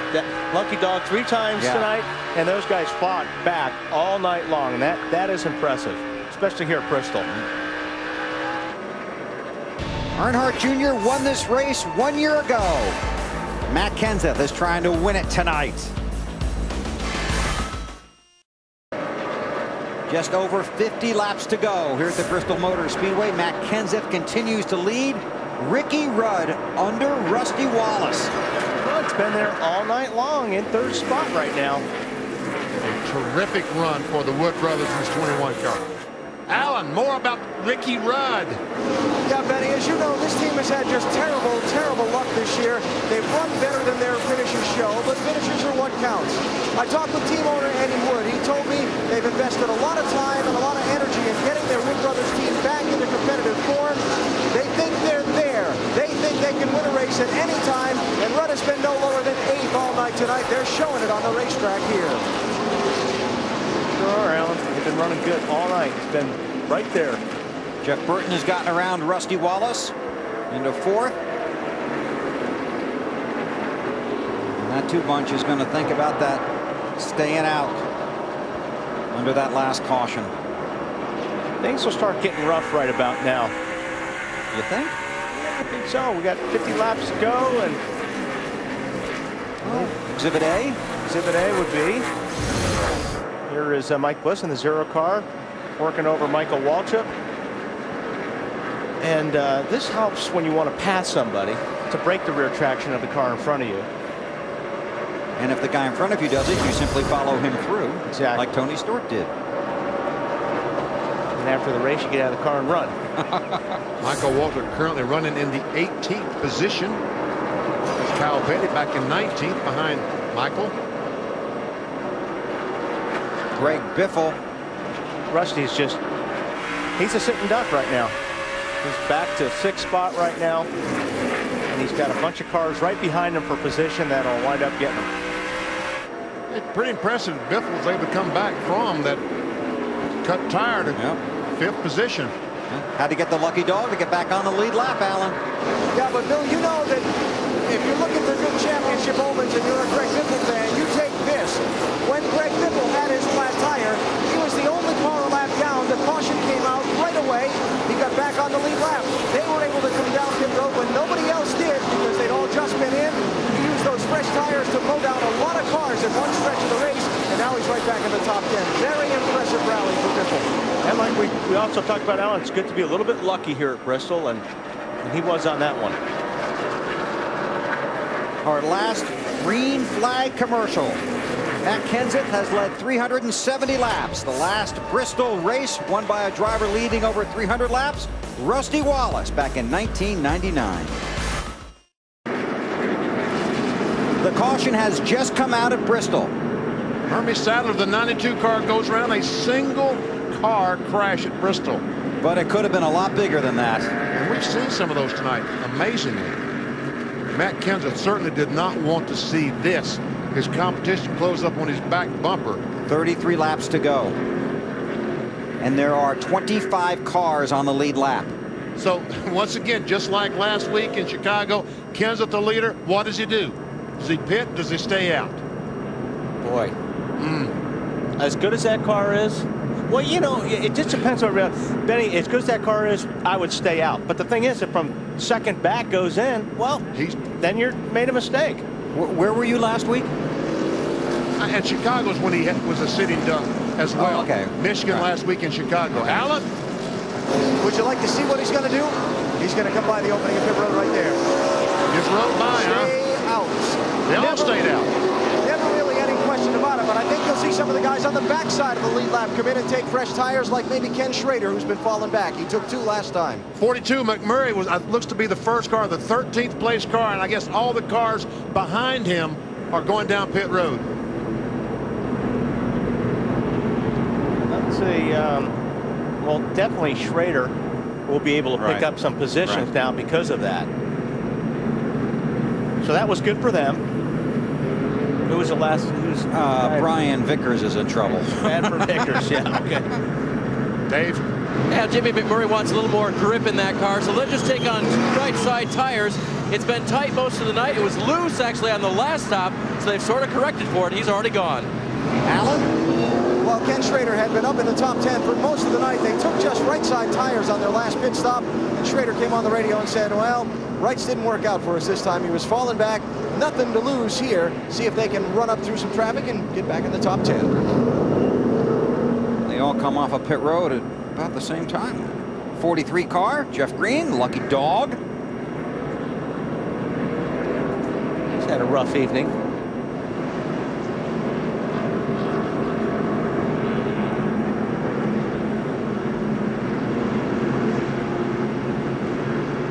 Okay, we came back when the caution came out. We got one piece of business. We're not going anywhere. We just want to tell you who's lucky enough to bring us this race. Roll the billboards, truck people. The Sharpie 500 from Bristol Motor Speedway on TNT is brought to you by Sharpie, right out loud. By Nextel, helping groups get things done. NASCAR and Nextel partners in speed. By the Ford Family Plan. From the Ford family to the American family, welcome. By Allstate, official partner of NASCAR. And by Pepsi, it's the cola. Right now, Jamie McMurray and Elliott Sadler are mathematically tied for the 10th spot in the championship standings. Man, how close can he get? It's pretty close. And Jeff Gordon is 20 points behind him. Dave Burns. With Larry Carter. Larry, you're on old tires. Can Rusty go forward from here? I don't know if we can go forward. I believe we can hang on to what we got right now. We're still running pretty good competitive laps where we are. So I think we can hang on to what we got. Stay green the rest of the way. We might get 1 or 2 more. Marty? Jeff Burton's in third. Can you pass the 17 and get up there and lead this thing? Who knows? And 17's been in front all night, and he's been fast, you know. Single wire Chevrolet, you know, we've kind of had to work our way up there. We've got a decent car right now, but Greg Biffle's got a good car, and so is Elliott Sadler, so hopefully we can stay there. Going green, Bill. Green's out, 28 to go. Oh, Matt Kenseth loved that. He was able to get by Terry Labonte, put a lap car between himself and Elliott Sadler. And I think more importantly, a couple of cars between him and Jeff Burton.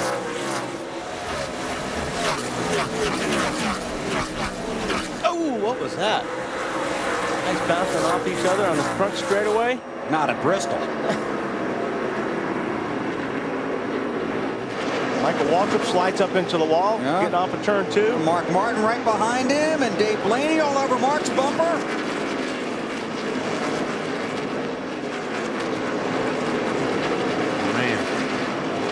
Tell you what, this traffic at this place is unbelievable. Ever see? So Nemechek on the inside of Schrader.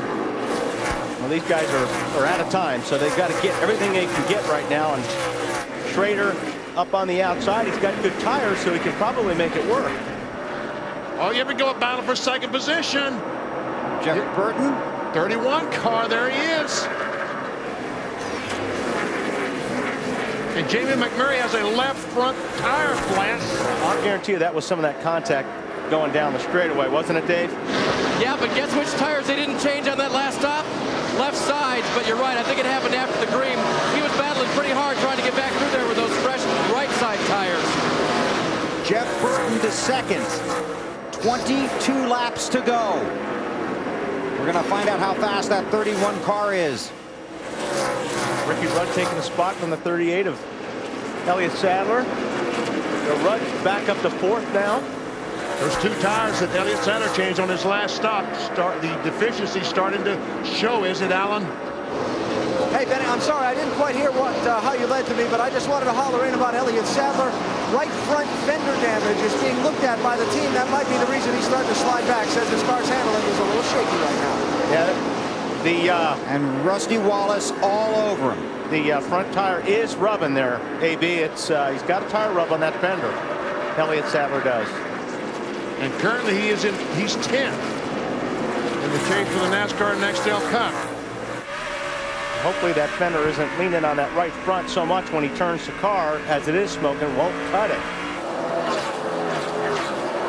Kurt Busch on Rusty's bumper. And this is the battle. Jeff Burton is a second and 8/10 behind Matt Kenseth. Sadler really doesn't need that tire to go flat. Rusty looking to get inside of him. Not had much luck. Jeff Gordon has worked his way to 8th. Dale Earnhardt Jr. 9th. Jeremy Mayfield 10th.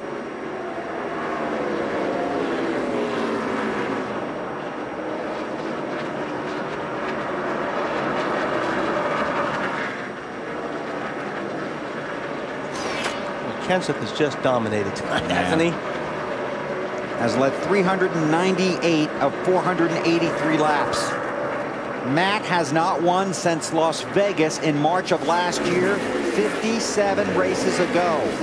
And this 17 team, a bunch that, what, 2 or 3 weeks ago, there you go. They were written out of the chance. Taking a look. Yep. Got him now. And behind them, Jeff Gordon on the inside of Kurt Busch. There's Earnhardt Jr. right on the back bumper of the 24 car. Gordon gets the position. Junior inside of Busch.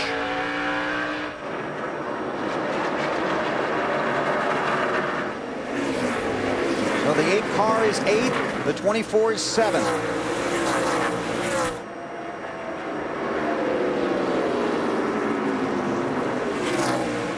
Matt Kenseth leads by 1.7 seconds. Mike Bliss up to 9th spot. Something's wrong with Kurt Busch. All of a sudden, the 97 car just struggling on the high side. Cars going by on the inside.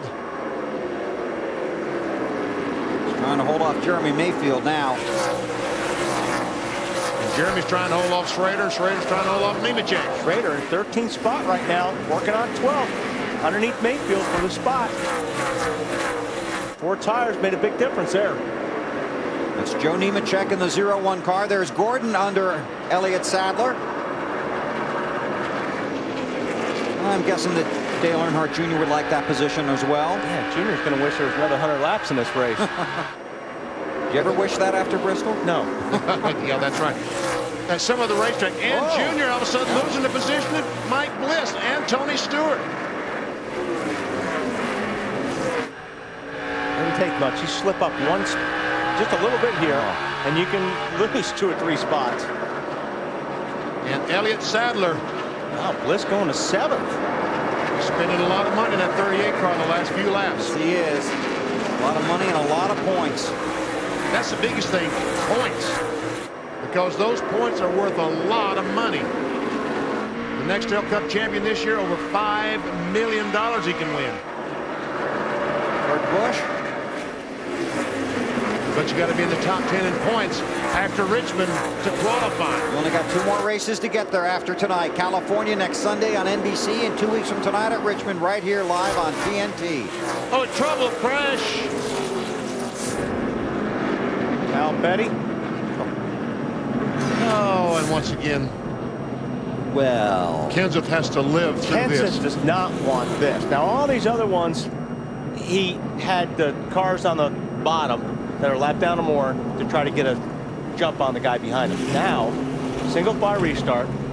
Jeff Burton's going to be right behind him, and it's going to be tough to keep him back there. Uh-oh. Carl Edwards. You wanted to get you. Didn't he do that earlier? Yeah. He got the 43 car, didn't he? The other petty car.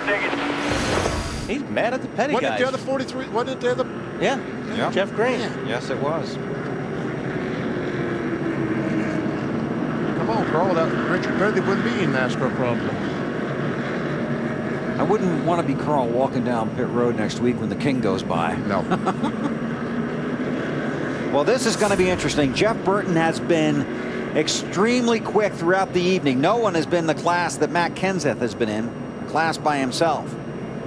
But there will only be a handful of laps left when we go back to green. And there'll be single file restart. Yep. Marty? Jeff Burton talking to his team on the radios, joking around, thinking that he maybe can get us by his former teammate, Matt Kenseth. During that run, guys, he was consistently half a tenth faster than Matt Kenseth every lap. Now, will that translate into a win in just a couple of laps? I don't know, but Burton has definitely had a fast car on this run and a little bit faster than the 17. We saw a fast car. We saw last night in the Busch race that the fastest car did not win the race. You've got to get around that guy. And Matt Kenseth, if he can keep the car down on the bottom, Marty, it's going to be really tough for Jeff Burton to get by him unless he gets into him or Kenseth makes a mistake. And Jeff Burton is pretty hungry, too. His last win came 135 races ago at Phoenix in October of 2001. Wow.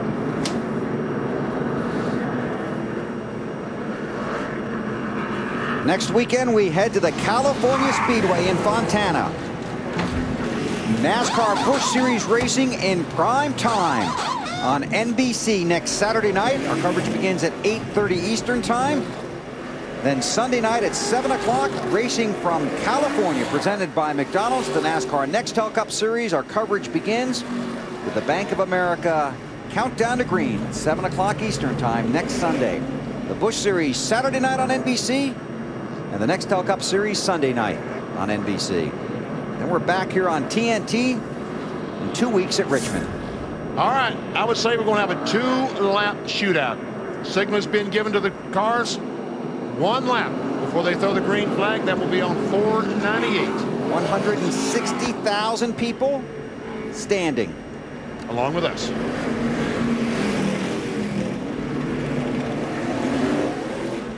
Well, Matt Kenseth, we talked to Robbie Reiser, at Chicago, and he said they thought they could race their way in. Then they had trouble at Pocono. I mean, you and I talked to him, and I really doubted him. I don't think that you did, but I doubted Robbie Reiser in this team. I said, you can't do it. You're too far back. But I'm glad to say I was wrong. This will be huge.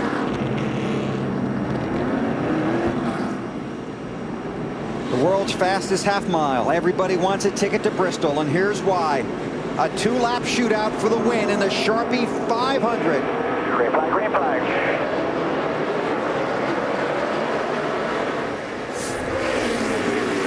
Burton all over him. Got a slower car they got to pass. Carl Edwards up there. I know Kenseth didn't want to see this, but Carl gets out of the way. Their teammates, 17 and 99. White flag, last lap at Bristol. Half a mile to go. Boy, Burton drove it in there hard, didn't he? He's trying as hard as he possibly can to catch that 17 car, but he's not going to be able to do it. He's not. Matt Kenseth wins at Bristol.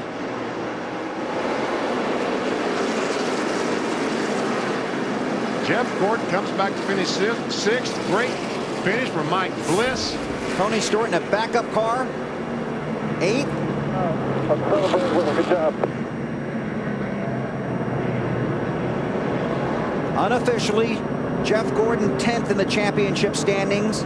Matt Kenseth 11th, 11 points behind Gordon. We'll get to all that in a few minutes. Right now, Kenseth to celebrate a win at Bristol.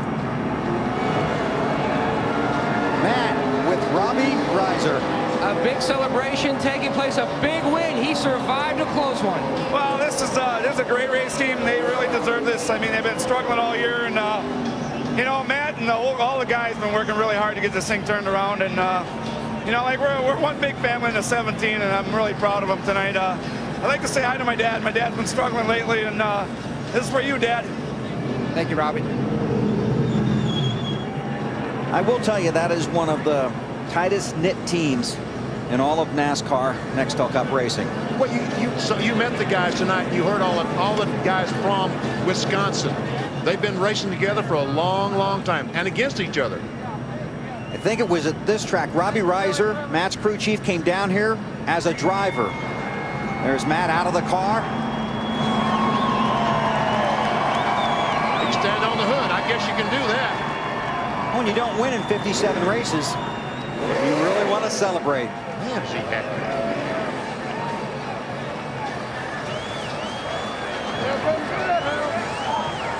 Robbie Reiser is crew chief. There's his son Ross and his dad Roy. Yep. Oh, Roy, come on, Roy, you have a heart attack. Slow down. His wife Katie. Matt recently lost his grandfather.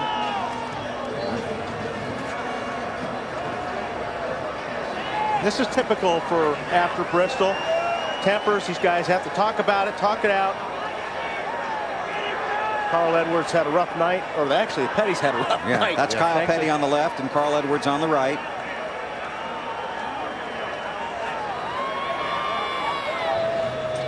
That's the best way to work it out, not let it, you know, bring it over to the next weekend. And it looked like it was worked out. Dave? With Rusty Wallace, who finished 5th tonight. Rusty, your final call at the Bristol Motor Speedway. A top 5 okay for you? That wasn't too bad, was it? A top 5 finish, that was pretty strong. I got a pit road penalty speed for entering too quick, and it got me way behind. But we kind of got back in sync. I guess I should have come down and put 4 tires on when Kenseth's come in, but man, I just did not want to get back in that pack, and so I was just holding on. You had to fight for track position. You didn't want to keep it, right? You had to fight for it. You sure did, and I fought for it, and that was a good, strong finish. If somebody told me I could walk away with a top 5 finish at Bristol, I go, okay, I'll take it, but I do want to win. Proud moment for Rusty here. This place has been very, very good to him. Didn't get his 10th win, but he does walk away with a top 5 finish. Matt? And Jeff Burton climbed from his race car. Looks like it was almost going to be your night to get back to victory lane. You gave him one little shot going into one. Yeah, it was old tires on restarts was really, really slippery, and Senior Chevrolet was really fast. Real proud of my guys. I drove Matt clean because he drives me clean. You know, he's a clean driver. He's always driven me clean. Good friends with Matt, and he would have done the same for me. Is this a sign things are starting to turn more and more for this team? Well, of course I'm going to say yes. You know, the last 2 weeks I've let us down. We've had very fast race cars the last 2 weeks, and I let us down in both cases. Really disappointed in myself tonight. We had great pit stops.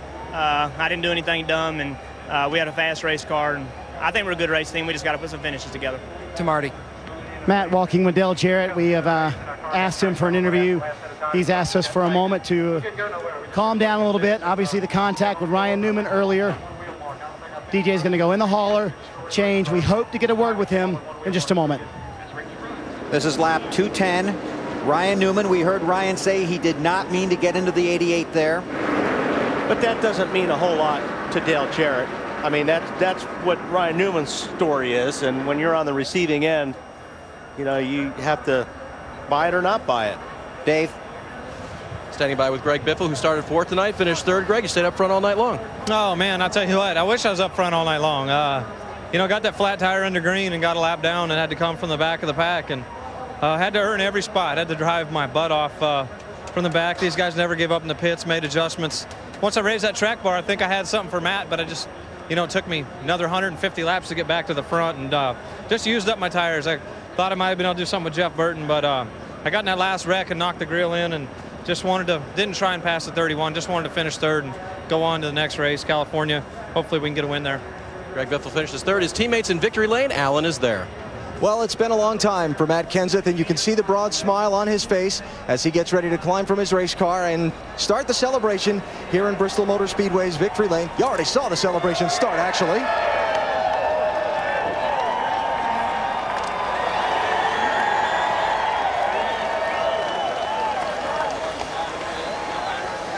Well, Matt, congratulations. It's been a long time. The celebration out on the front stretch probably tells us a little bit about what this win means to you. Can you tell us in words what this win means to you? Well, it means a lot. I mean, these guys, the base group has been together for a long time, and they do an awesome job every week. And we've let a lot of them slip away from us, and our performance has been better. And, you know, you knew we had a fast car when we were on the pole for me to qualify that fast. So our DeWalt Ford was awesome all day, and just so thankful to have the opportunity to drive these race cars. It's a lot of fun.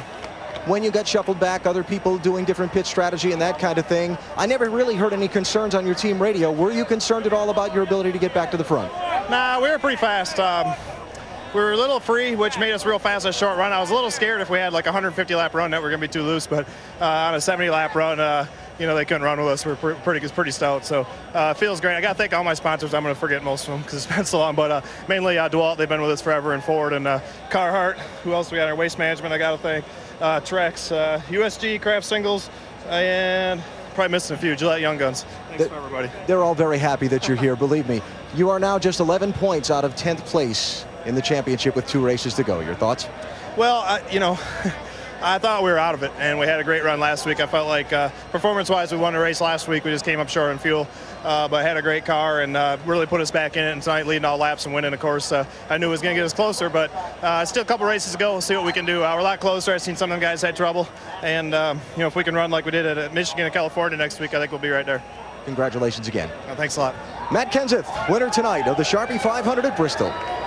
Another fast four tonight was Ricky Rudd and the Wood brothers. Very solid all night, Rick. Yeah, the guys did a great job in the pits. Fatback, McSwain, Wood brothers, and Motorcraft Taurus was good all night. You know, we just sort of tried to stay out of trouble. We've wrecked out of this race like the last 3 times. It's usually been a good racetrack for us, and we just said, well, we're lucky we got a good qualifying spot, and just try to keep our nose clean all night, and worked out pretty good. The last set of tires, when I needed them, we got tight, and we needed to hit pit road, but we couldn't afford to hit pit road because you give up track position. But you know, Fatback had a looser set of tires at the end, and we just didn't get a chance to put them on. And just a great solid run for everybody tonight. And like say hello to my dad back home, a little under the weather, pretty sick, and just like tell him I'm thinking about him. Ricky Rudd, 4th place tonight at Bristol. Dave? Well, and you know, Bristol is tight down here, so we're moving out of cars ways down here, and Jeff had to get out of the way, the 38 being pushed by here. Jeff, 6th place tonight. Little struggles out there with the 25, but overall it was a pretty good night. Yeah, you know, I came up on a slow car, and I didn't know Brown was on the outside of me, and I just knew I had to get around him, the 50, I think it was, because he was going to kill me, and you know, as far as losing positions. And when I went to the outside of him, 25 was there, and he didn't give it up. But we were 3 wide. He just kept going all the way to the wall until he finally backed out, and then he wasn't real happy with me when he came back by. But me and Brian will work that out. We get along pretty good, so. You know, I understand the heat of the moment, but all in all, a great night for the DuPont Chevrolet. You know, I made some bad calls. I asked for some adjustments in the pits on the car, thought that it would freeze something in the middle, and all it did is make us real loose off. And thankfully, Robbie and the guys, you know, had some good pit stops and made some great calls to make some better adjustments, get us back up there. We started driving forward. And, you know, we were still coming there at the end. Bill? Thank you, David. There is Dale Jarrett, his wife and family leaving the track. Dale Jarrett declined our request for an interview after the race. Here are the championship standings with 2 races to go before the cutoff begins the chase for the Nextel Cup. Tonight, Jimmy Johnson and Greg Biffle clinched a spot. Rusty Wallace, when he starts the race at California, will clinch a spot in the chase for the Nextel Cup. But from 8th on back, it's nail-biting time. Carl Edwards, Ryan, and look at this. Jeff Gordon is now in the top 10. Yep, and look at this. Kenseth in 11 is just 11 points behind Gordon. 1 more point back to McMurray. Elliott Sadler, 34 back. These guys will be sleeping a lot less than Tony Stewart, Jimmy Johnson, and Greg Biffle the next week or 2. Yes. So it's California next week, and then on to Richmond. Many of the teams tonight carried a special memorial decal on their race cars for the Sharpie 500 for BMS founder Larry Carrier. He passed away on June 7, 2005. We offer our condolences to our friends here at Bristol.